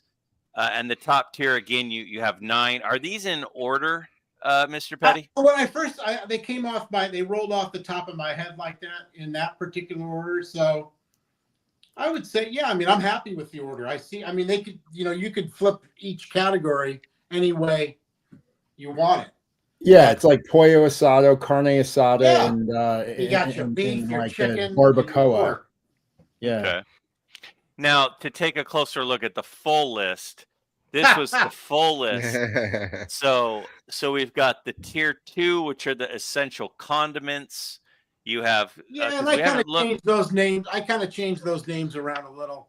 I didn't give you the final draft number. Tier 2 was the beans. Mm-hmm. Tier 3 was the cheese and lettuce. Tier 4 was the guacamole. Okay. And tier 5 was the salsa. Tier 6. The sour cream, which is not on there. Mm-hmm. And Phil Rizzuto made the sour cream level. He made something, didn't he? I mean, it's your list. Yeah, he made the salsa list. Okay. Only because he was an announcer. He was a Yankee. He's fairly collectible somewhat. He still has that name recognition. And then up at the top right-hand corner, you have Joe Jackson and Jim Thorpe. I think that we can talk about those guys here in a minute, because what we're going to do in just a minute after, I share my list and then everyone yells at me. Then I was going to open it up to the chat to ask the panel any questions that they have. And again, just for the record, we did hit our high water mark about 5 minutes ago at 181 people in the chat. So my question again to you, I think you kind of already explained it. Petty, why do you hate Ted Williams? It sounds like you kind of explained that, but I thought it was interesting that Ted Williams was a top 10 in MidLife Nation's list, and Nolan Ryan was a top 8. but And neither I made have him your at list. 11. I mean, that's not far off. No, And it's I have not. Clemente right at 9. Mhm. Mays right at 7. Yeah. And I don't know. Yeah. Not bad with the midlife. I guess. Mine and Petty's list is exactly the same. I have Williams. He doesn't. He has Clemente. I don't. So we both had 9. So That's why we're bidding against each other like fucking. I know exactly. My list is unique. We're gonna get to questions about guys like Otani in a minute, but let's first. We got a couple more things first. Where did MidLife Nation go wrong? So I'm going to run through the list real quick and how they ranked them. These, again, were all the responses to my question. We got Mantle and Ruth at 1. Then number 3 is Jackie. Then we go Ty Cobb, Lou Gehrig, then Hank Aaron. Those are the top 6. Then there's a 3-way tie for 7th with Willie Mays, Nolan Ryan, Roberto Clemente. Ted Williams at number 10. Then at number 11, there's a 2-way tie with Cy Young and Joe DiMaggio. And then Ken Griffey Jr., which we'll talk about in a second. Ken Griffey Jr., Ricky Henderson, Pete Rose, and Honus Wagner all tied for number 13. Derek Jeter is at number 17, which I can already hear some people screaming. Sandy Koufax tied with Derek Jeter at 17, and then Christy Mathewson and Walter Johnson. I was a little surprised at Walter Johnson getting 3 out of 19 votes. Tony, let's start with you. What on the list here sticks out to you and seems like, what's going on? So there's 2. Okay. One is Jeter. I don't think belongs on the list. I think he was a great player. He had a lot of hits, but I don't think he should. What about the black foil finite shimmer? Yeah, exactly. 1 of 1. Honus Wagner, there's no way he's 16th. We just talked about the real estate analogy. He is he's Beverly Hills. Now he just moved out to Pasadena somewhere. So you can't do that. He is the number 2 highest selling card of all time. It's going to stay there. That card is generational. I mean, in the 80s when I was a kid, growing hair in places, he was the dude, and he's still the dude. And here we are in 2025, which is weird to say, but no, he should be in the top 125 top 9. years later. Yeah. Petty, where did MidLife Nation go wrong? Well, I see Ricky Henderson. He's a 19. His 1980 card should probably be in every collection. Not a PSA 10. You can get a nice 7 centered, nice 8, enjoy it. It certainly would be in my collection. It was in my original collection that I sold. So I love the guy. Nobody likes. I mean, nobody stole bases like him. Nobody has a 400 on base percentage like him. If he was in the league right now, he would have 200 stolen bases with the amount of walks that he has. No, you throw over there twice on him. I mean, they would throw over 20 times on this guy, and then he would steal. It was a much different game, and it was no fun to watch him throw over and throw over and throw over. But give him an oven mitt that's 4 feet long and a base that's like for a fucking child, and he'll steal 200 bases. And so, no, he is in my top tier 6, which was not on, which I didn't quite fill out yet, and that's sour cream. Sometimes I like the sour cream, sometimes I don't like it. But it's not essential. So much I'm going to get. I'm not going to buy his shimmer this and his insert that and his bullshit. And I'm just not. Patty, how many stolen bases would he have if he got to wear the oven mitt? But he should be probably in a lot of people's top 2 tier, especially guys that are in your 40s. And now the guy passed away, had a short life, but he was the character of the game. He was very approachable and likable, and he was a great player. He must have played with every team in the league on top of it. So, no, he should probably be on some people's top 20. I mean, it's a good representation of where he is, but I don't agree with it. I wouldn't go for me. But well, I already feel feel like I feel like I'm looking out the windows and I see the pitchforks and I see the torches, because I have someone on my list that we haven't even mentioned yet. So, Blackbeard? huh? Blackbeard? not Blackbeard. Not Blackbeard. All right. So my list is Babe Ruth, and I did my list in order for what it's worth. Okay. Babe Ruth, Jackie Robinson, Mickey Mantle, Ty Cobb, Lou Gehrig, Hank Aaron, Willie Mays, Nolan Ryan, Darren, Cy Young, Joe DiMaggio, Yogi Berra, and then Ken Griffey Jr. So, Darren, you've gotten the sharp end of the stick from me a couple of times. Go for it. Darren, go take your wax. What do you got?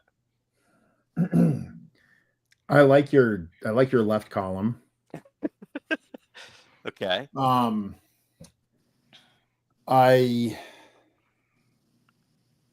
Now, if I'm looking at, again, we could approach this many different ways.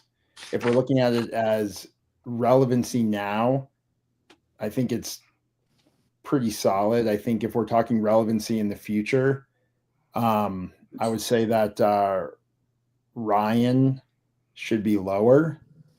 I think, I agree with Andrew. I think if we're talking relevancy, then I would almost take your list, swap Nolan Ryan with Roberto Clemente. And then I don't know. I would say Berra. I would kind of look at Berra similar to Nolan Ryan from a relevancy perspective. Mm-hmm.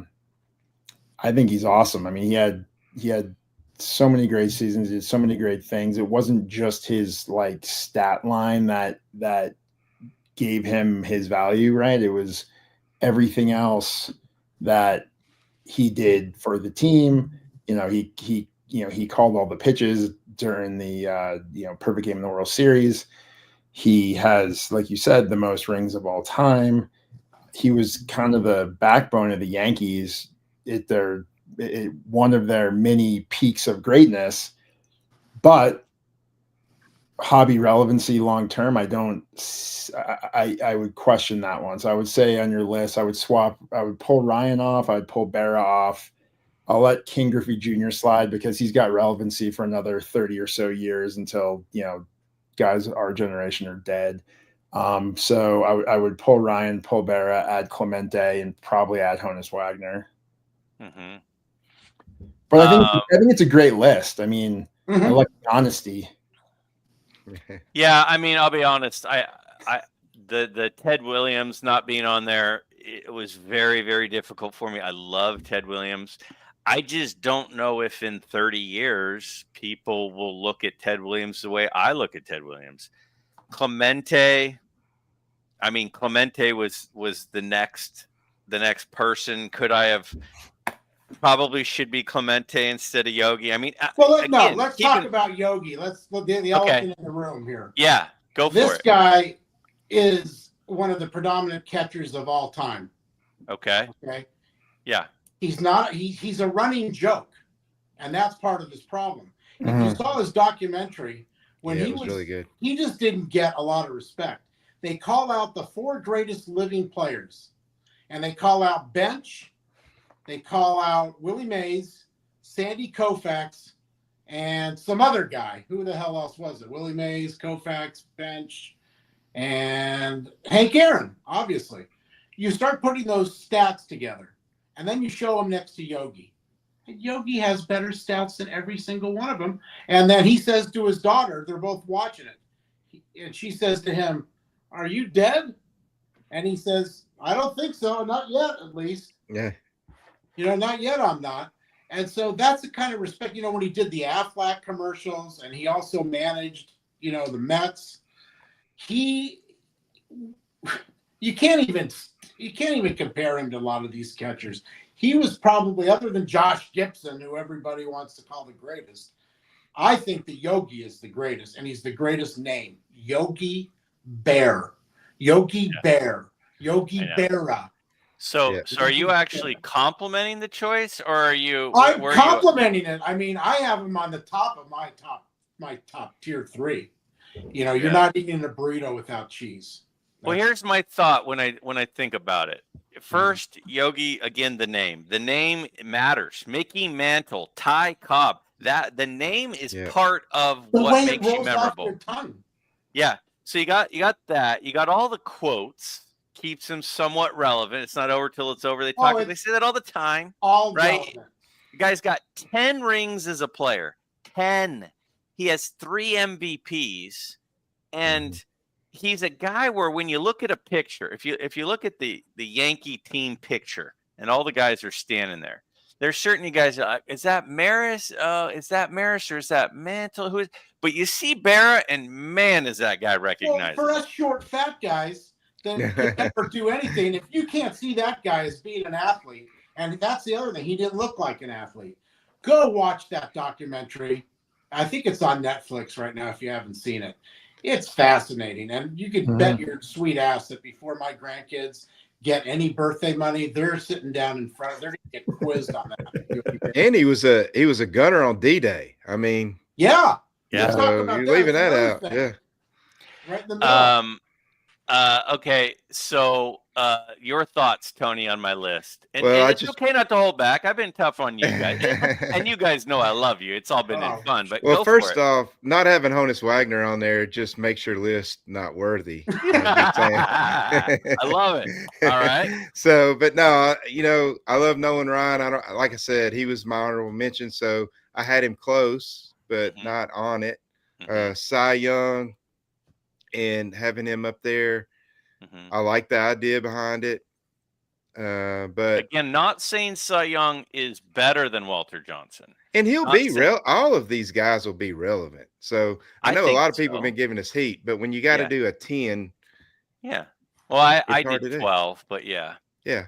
So yeah, Yogi Berra, I agree. I think he's the greatest catcher of all time. We're just nitpicking. There's nothing wrong with these lists or whatever list you do. No, we're just having fun. If you want to put Otani in there instead of Babe Ruth, go right ahead.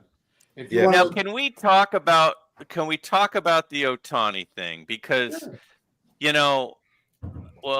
questions from the chat. That's where we're at. And I'm going to go ahead and get rid of this and go back here. Chat, feel free to tear off your questions and we'll go through them. My question, though, right now first is, Darren, what's your thought on Otani? I want to start with you. It's tough. I think Otani is a great player, but if somebody were to ask you that question about Mike Trout like 3 years ago, be like, oh yeah, he's one of the greatest of all time. Okay. He might have been leaning in that direction, but I wouldn't say anymore. Right. Otani could be, but at the same time, he had his best season last year. I think most people would agree. Offensively, he had his best season last year, right? Judge had a better season. So okay. Yeah, I mean, I think that he could be. I would say that Judge could be. I could say that Otani could be. They're not far enough into their careers yet to gauge that. I don't think there's a lot of players currently playing that are at the end of their career that I would say that about. But, those two guys, I mean, if you asked me this question 5 years ago, I'd say, pool holes, maybe. But, I can't gauge it yet. But, and that's now I agree with John. He's worldwide. He's got, he's definitely worldwide. That helps with relevancy. But, I think you have to be, and I think to make this list, you need to be an all-time great player, not just, hey, right now you're in high demand, right? Like I was watching a video the other day talking about the most, overpriced cards sold, right? If you're a football collector and you bought that Justin Herbert 101 for $1.8 million at the time, you're like, yeah, he's going to be great. Well, is he? You don't know because they're still playing, right? There's still a lot of time. Could he be? Possibly. Okay. Tony, what are your thoughts? Petty, I know you're chomping at the bit. Tony, tell me first. What do you think about Otani? So Otani, if it all hinges on if he pitches again. Okay. If he does pitch again, what? And if he doesn't, again, what? If he pitches again and does what he did when he wasn't hurt and can do it for another 8 years, he was doing things that Babe Ruth was being mentioned. So having a 50-50 year, and if he can jump in there and win 16 games and still have offensive numbers, and again, he's worldwide, that right there seals the deal. Games. Yeah. You know? Yeah. So, yeah, I mean, he's worldwide. He's doing things that we have not seen since Babe Ruth. And if he can do that for another 7-8 years, his cards that are out there on the market right now, even though there's 1,000 trillion of them, are going to go so high that it's going to be the Beverly Hills of modern card collecting. And so 50 years from now, it's not going to change. So it all hinges on his pitching, in my opinion. Petty, your thoughts? Yeah, so let's just acknowledge the chat here for a minute, because I want to let it be known that there are 3 Hall of Fame YouTube commenters in the Hall of Fame tonight in your chat. Bob Boozle, Mookie, and Andrew. And that, and I want to address, Bob Boozle's comment here. He says, I hope Otani can do it. Well, you know what? I hope the fucking Easter Bunny comes in April. I hope a lot of things. And true. I mean, the guy is an amazing player. But you know what? I just come from the school of, and I'm probably wrong, but guess what? Show me, don't snow me. And he was 3 hits away from the Triple Crown last year. Mm-hmm. He says, so that's great. Guess what? He didn't win the Triple Crown. Guess what? He went 1 for 14 with a caught stealing in the World Series. Yes, he won. And yes, he is a star worldwide. And I'm just telling you, I'm a wait and see. That's all I'm saying. And when you have 50,000 cards to collect of one guy in 5 short years, you must be fucked in the head, pardon my French. But that is just too much shit to collect. So when in 10 years, if I'm still alive, I will gladly, if a card strikes my fancy, you better believe that I'm going to buy a Shohei Ohtani. And it's not until just 5 years that I'll learn his name. So I want to throw this out, though. He was rehabbing a UCL the entire season. And when you have one part of your body jacked up, it jacks up everything. And for him to put up those offensive numbers with his lead elbow jacked up, think about that for a second. It's Dude crazy. is a freak.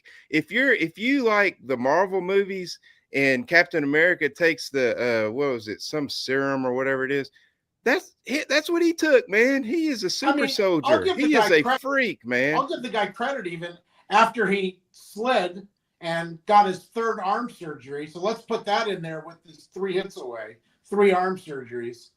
He was still in the lineup swinging. Yeah. And so that also bodes well because that means that the boy's got some balls. Yeah. And you can't say that for 99% of the major leaguers. He's a team player.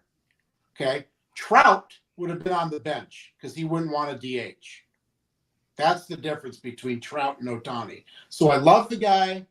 I wish for the best. I'm a lifelong Dodger fan, so I'm only hoping for the best. But I'm not paying for it. And I'm not paying $1. That's just the way I am. Show me, don't snow me.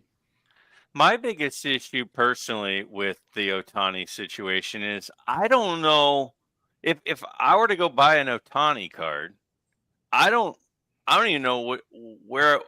If I look at a case and there's a bunch of Otani cards, I don't know the difference between any of them. And maybe it's like I'm the old guy who sits down and tries to play a video game, and I'm like, I don't even know what to do. That's probably who I am. But for me, that's where I am. Like I like modern cards. I think they're gorgeous. I Me think they're too. cool. I think they're cool. I wouldn't mind having some, but I don't want to walk up to a case and go, I don't know which one to buy. And the answer is probably, well, buy the one you like the looks of.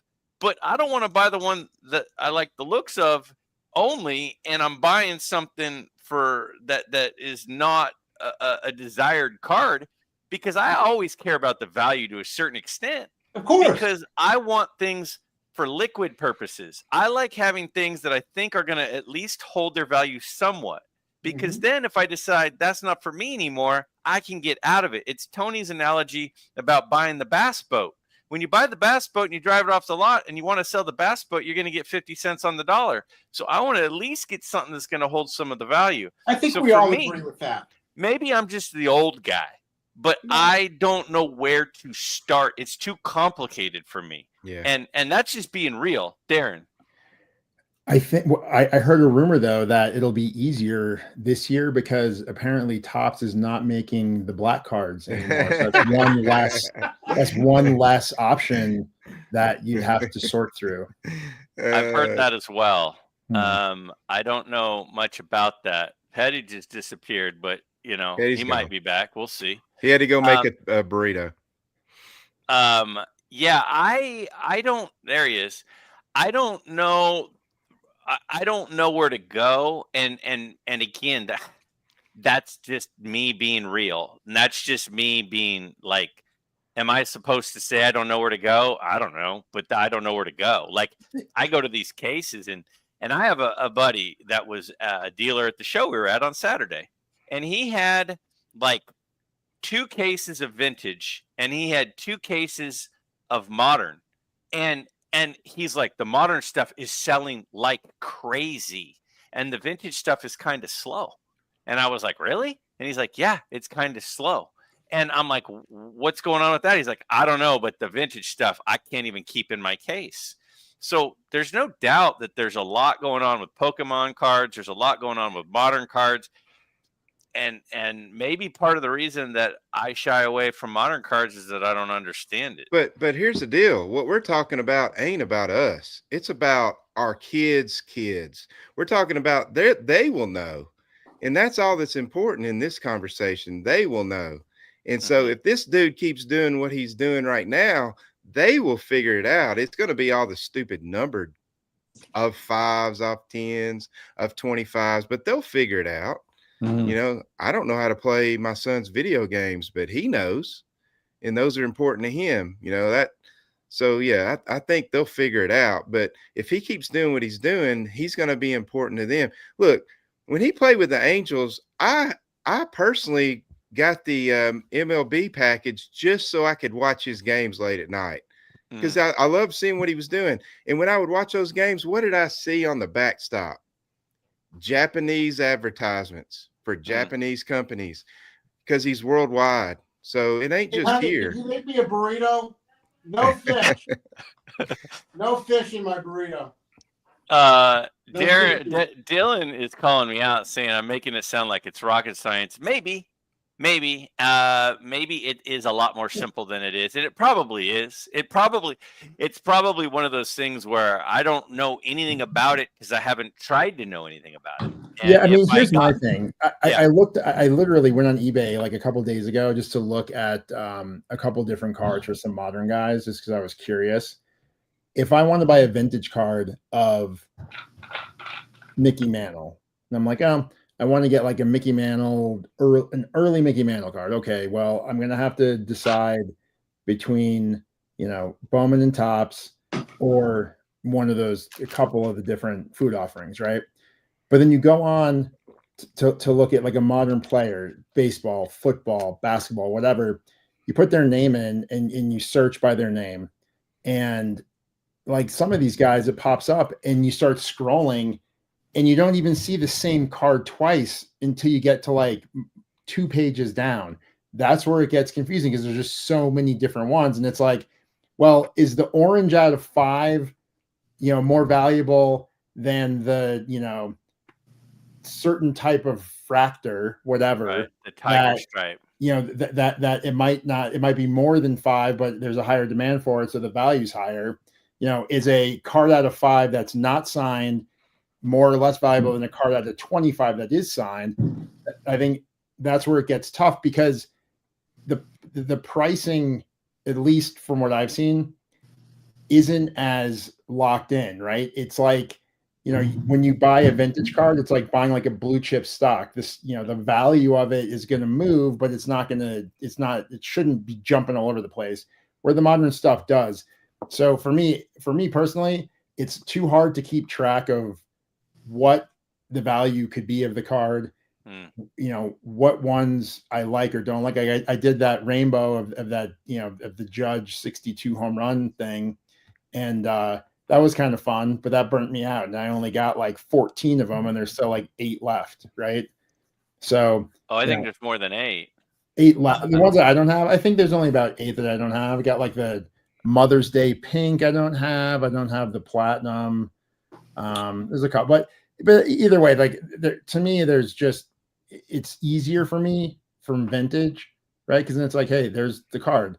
They're easy to carry out. I want a Gowdy Ruth. I have to pick one of 4, right? Versus I want a, Otani, Otani rookie, and there's like, well, there's the pitching pose, and there's the hitting pose, and there's like 50 different parallels of each one. Some are signed, some are not. To me, it's just too much to think through, and I like my hobby to be fun and simple.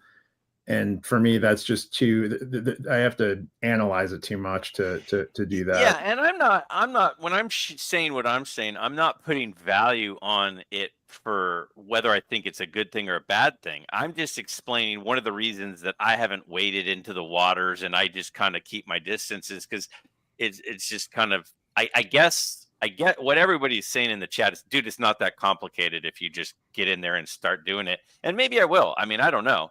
But I think your comparison of a blue chip stock to maybe modern is more of like a cryptocurrency, where Bitcoin will go way up, it'll go way down, it'll go way up, versus Chevron is kind of stable, the stock price. It'll have some little things in there, but it's not quite the same. Now, something else I wanted to bring up that Rick, Vintage Oddball Cards, said several times, and I wasn't ignoring, I just wanted to get to this point, which is Shoeless Joe. Now, Shoeless Joe, I know we all have an affinity for. I know that Tony has several of his cards. Was he not included because the question was top tier Hall of Famers that will be hobby relevant? Is that the reason he wasn't included, Tony? Yeah, that's why I didn't include him. Absolutely, because I would have had him up there, because in my opinion, if the top 3 pre-war guys are Ruth, Wagner, and Shoeless Joe, in my opinion. So yeah, he definitely would have been on the list, but he's not going to be in the Hall of Fame. So yeah, and with the proliferation of gambling now in the game, he's going to stay relevant. I mean, because people are going to have a soft heart towards him, and in his story, in his name, his nickname. Now tell us what's in this burrito here, Mr. Petty. And as you're describing your burrito, describe to me a player who fits each ingredient. It tastes like shit. So you don't like the burrito? I think it's an Otani burrito. Aaron, my point is that for me, I only can collect so many cards. I just do not want a whole full. I try to live, a clutter-free life in some respects. I've got a wife who's cleaning all day. She likes it clean. And we just were evacuated during these fires, and they could happen anytime. Mm-hmm. And, having to get my collection together, I have some of it at the bank, but a lot of it's here. And to have to think about grabbing all that stuff, my balls, my photos, my memorabilia, my firearms, things that you take, it's just too much. I don't need fucking boxes full of shit all over my of all this whammy or whatever you want to call it, this finite Independence Day black shit. I don't need it. And so that's me. You guys go ahead by all means, and that's okay. because I've got about 9 Otani I've cards. already said how I feel about him. I love the guy. I think he's got big church balls as a baseball player. And I'm just personally not going to collect him right now. I don't want him to wander Franco me. I just don't. Right. I have a feeling that Otani is not going to wander Franco you, but that's just a guess. Darren, where would Shoeless Joe fall for you if it wasn't top tier Hall of Famers and it was just all-time greats in hobby relevance? Is he a top 5 guy? All-time great player. I'd probably have him in the top 20 players of all time, just because he didn't play, relevance? Just because he didn't play long enough. But relevance, I'd have him really high, like Tony said. Probably top 5. Okay. Now we just crossed the 2-hour threshold. We have 166 people in the chat. I have had an absolute blast. I'm not quite ready to shut it down, but I do also respect the time of you 3 guys. Let me just say, if there's anything else that you guys want us to tie up any loose ends, now is Mookie says halftime. I don't think it's halftime, but if there's any last things that you want in the chat, tell us now. Dan says, I told you it was going to be 2 hours. It's funny because I just actually recorded a really fun conversation with Dan, Chris from Missouri, and Ray from Philly right before this. So I actually have about 90 minutes leading up to this. So I'm on like hour 3.5, and I'm ready to roll. So I'm looking at the chat. Griffey talk. Why was Griffey not on anybody's list? Darren, why was Griffey not on your list? Because, again, I misunderstood the assignment and went with my top 12 players of all time. Griffey was a great player, but I think if you look at the numbers, especially in the second half of his career, he wasn't a top 12 player of all time. Why was he not on your list, Petty? Well, he's just not up there in the same category as guys in my top 5, in my tier 5. He probably is hobby relevant in the top 20, I would say. His rookie card is probably a top 5 most kind of relevant baseball cards of all time. But you know what else started generation? Roger Clemens and Jose Canseco cards. 40-40. Boy, we're going to buy these Canseco cards for $50 each and have 3,000 of them. Guess who doesn't have 3,000 of them? Me. Right. Who? Guess who never had them? Me. That's now, Tony, you had them on your honorable mention list. So here's a great one that we haven't talked about. Satchel Paige. Why didn't Satchel Paige make the list? Is it the lack of cards? Is it the lack of what we know about the stats? Why didn't he make your list, Tony? He didn't have enough cards. Okay. It's the Negro Leagues. Unfortunately, they didn't have cards. And so, I made the point that the Bond Bread 1947 issue that had Jackie Robinson in it was actually the card that integrated baseball cards for major league players. So, before that, there just wasn't. There's a glut. There's nothing there. So that's why he just doesn't have enough. Darren, I want to throw this out there. I'm not ignoring you, foul ball. You said great player or hobby relevance. I don't know if I fully understand the question. So type the question out to me. I think I know what he means. Okay. My list, great player. I think the question I was supposed to answer, though, was great player / hobby relevance with a leaning towards hobby relevance. I answered the wrong question. I understand. Now, where are you? I'd like to answer Rage on the chat about Satchel Paige, top 5 pitcher of all times. Okay. I happen to have him as, strangely enough, I have him as my number 1 pitcher in top tier 2, ahead of Walter Johnson and Cy Young for hobby relevance. It's just that he doesn't have that many cards and that affordable. But one of the first cards that I would pick up, as a collector, would be the 53 Topps. And then there's lots of other signatures out there. You know, you may be lucky to find a signed card or a signed photo or even just a picture of him or some types of memorabilia. There's a lot of stuff, you know. But yeah, I had him. It's funny going to look at my list here, and strangely enough, he is number one. Like this. I mean, yeah. Hold on. Let me get this up there for you. Wow, that's pretty cool. Yeah, he was amazing. I mean, when he would put together a team and they would play barnstorming games against Bob Feller's white team and Satchel Paige had his black team, he would beat Feller, and Feller was in the prime of his career at that point. So, yeah, Paige was absolutely one of the best pitchers of all time. He just doesn't have enough cards. Mm-hmm. Right. Yeah. Affordable ones at that. But the 53 is within reach. I mean, look at the PSA 2 that Mike, the Junk Wax jukebox hero guy got. Yeah. You know, through the Grail collection. I mean, you look for something like that. That's a card. Mm-hmm. Yeah. You know, that's a hobby relevant card. Yeah, All I right. got a 53 Satchel Paige that's got a pinhole in it, so it's a PSA 1. Exactly. If you're lucky enough. Let me throw out one more name, and then we'll wrap this up. Josh Gibson. Is it a lack of cards, or Yes. Absolutely. Same thing? Just doesn't have cards. Yeah, he has no Yeah. playing days cards, and his rookie And then cards. the fake records that died. they tried to put in kind of bother me. Great player, but I mean, why do you give a guy 50? You know, you're playing a 50-game season. It's not fair to take away lifetime batting averages for a guy that has 4,200 hits.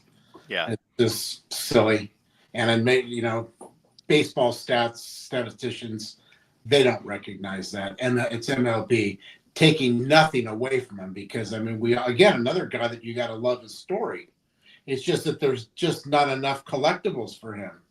You know, you're never going to find a signed ball, you know, less short of that I don't even know that I've ever seen one. Have you, Tony? No, I haven't. Yeah. There was a Type 1 photo at the National this year. It was a big one, and I think they were selling it for like $500,000. It was ridiculous. Well, this is what I mean. So yeah, hobby relevant, and I guess he always will. But there's another nail through the coffin for people that say, "Oh, nobody's going to collect this shit after 30 years." Like I said, they've been saying this about art since the beginning of time. I heard John Mangiarini mention today, you're not going to get a old Ferrari because it's old. Yeah. You know? Yeah. If you haven't watched Mangini's video today, I enjoyed it very much. In fact, I texted him directly and told him so. Yeah. All right, guys. Well, again, if you are not subscribed to Tony Southern Collector 14, you're making a mistake. He's an absolute must watch. Darren returned to collecting, my partner in crime with our monthly duo that we do. Great collection, great channel, great guy. And then the guest who is the devil. He's, I'm hobby kryptonite. Nobody wants to know. Well, I want you, buddy. Thank you. Guys, again, if you had told me when the night started that we would have 100, we got up to 181 people, I wouldn't have believed you. Do this on a Friday night. This was an absolutely awesome event, an awesome night. I appreciate all of you guys for coming out. I appreciate the panel. You guys are great friends. You're great collectors. I enjoy what you had to say. Thanks for having everybody me. It was a lot of fun. Yeah, it was a blast. I love everybody. Love you guys. Awesome. Love you too, buddy. All right, y'all. Thanks, guys. Thank you.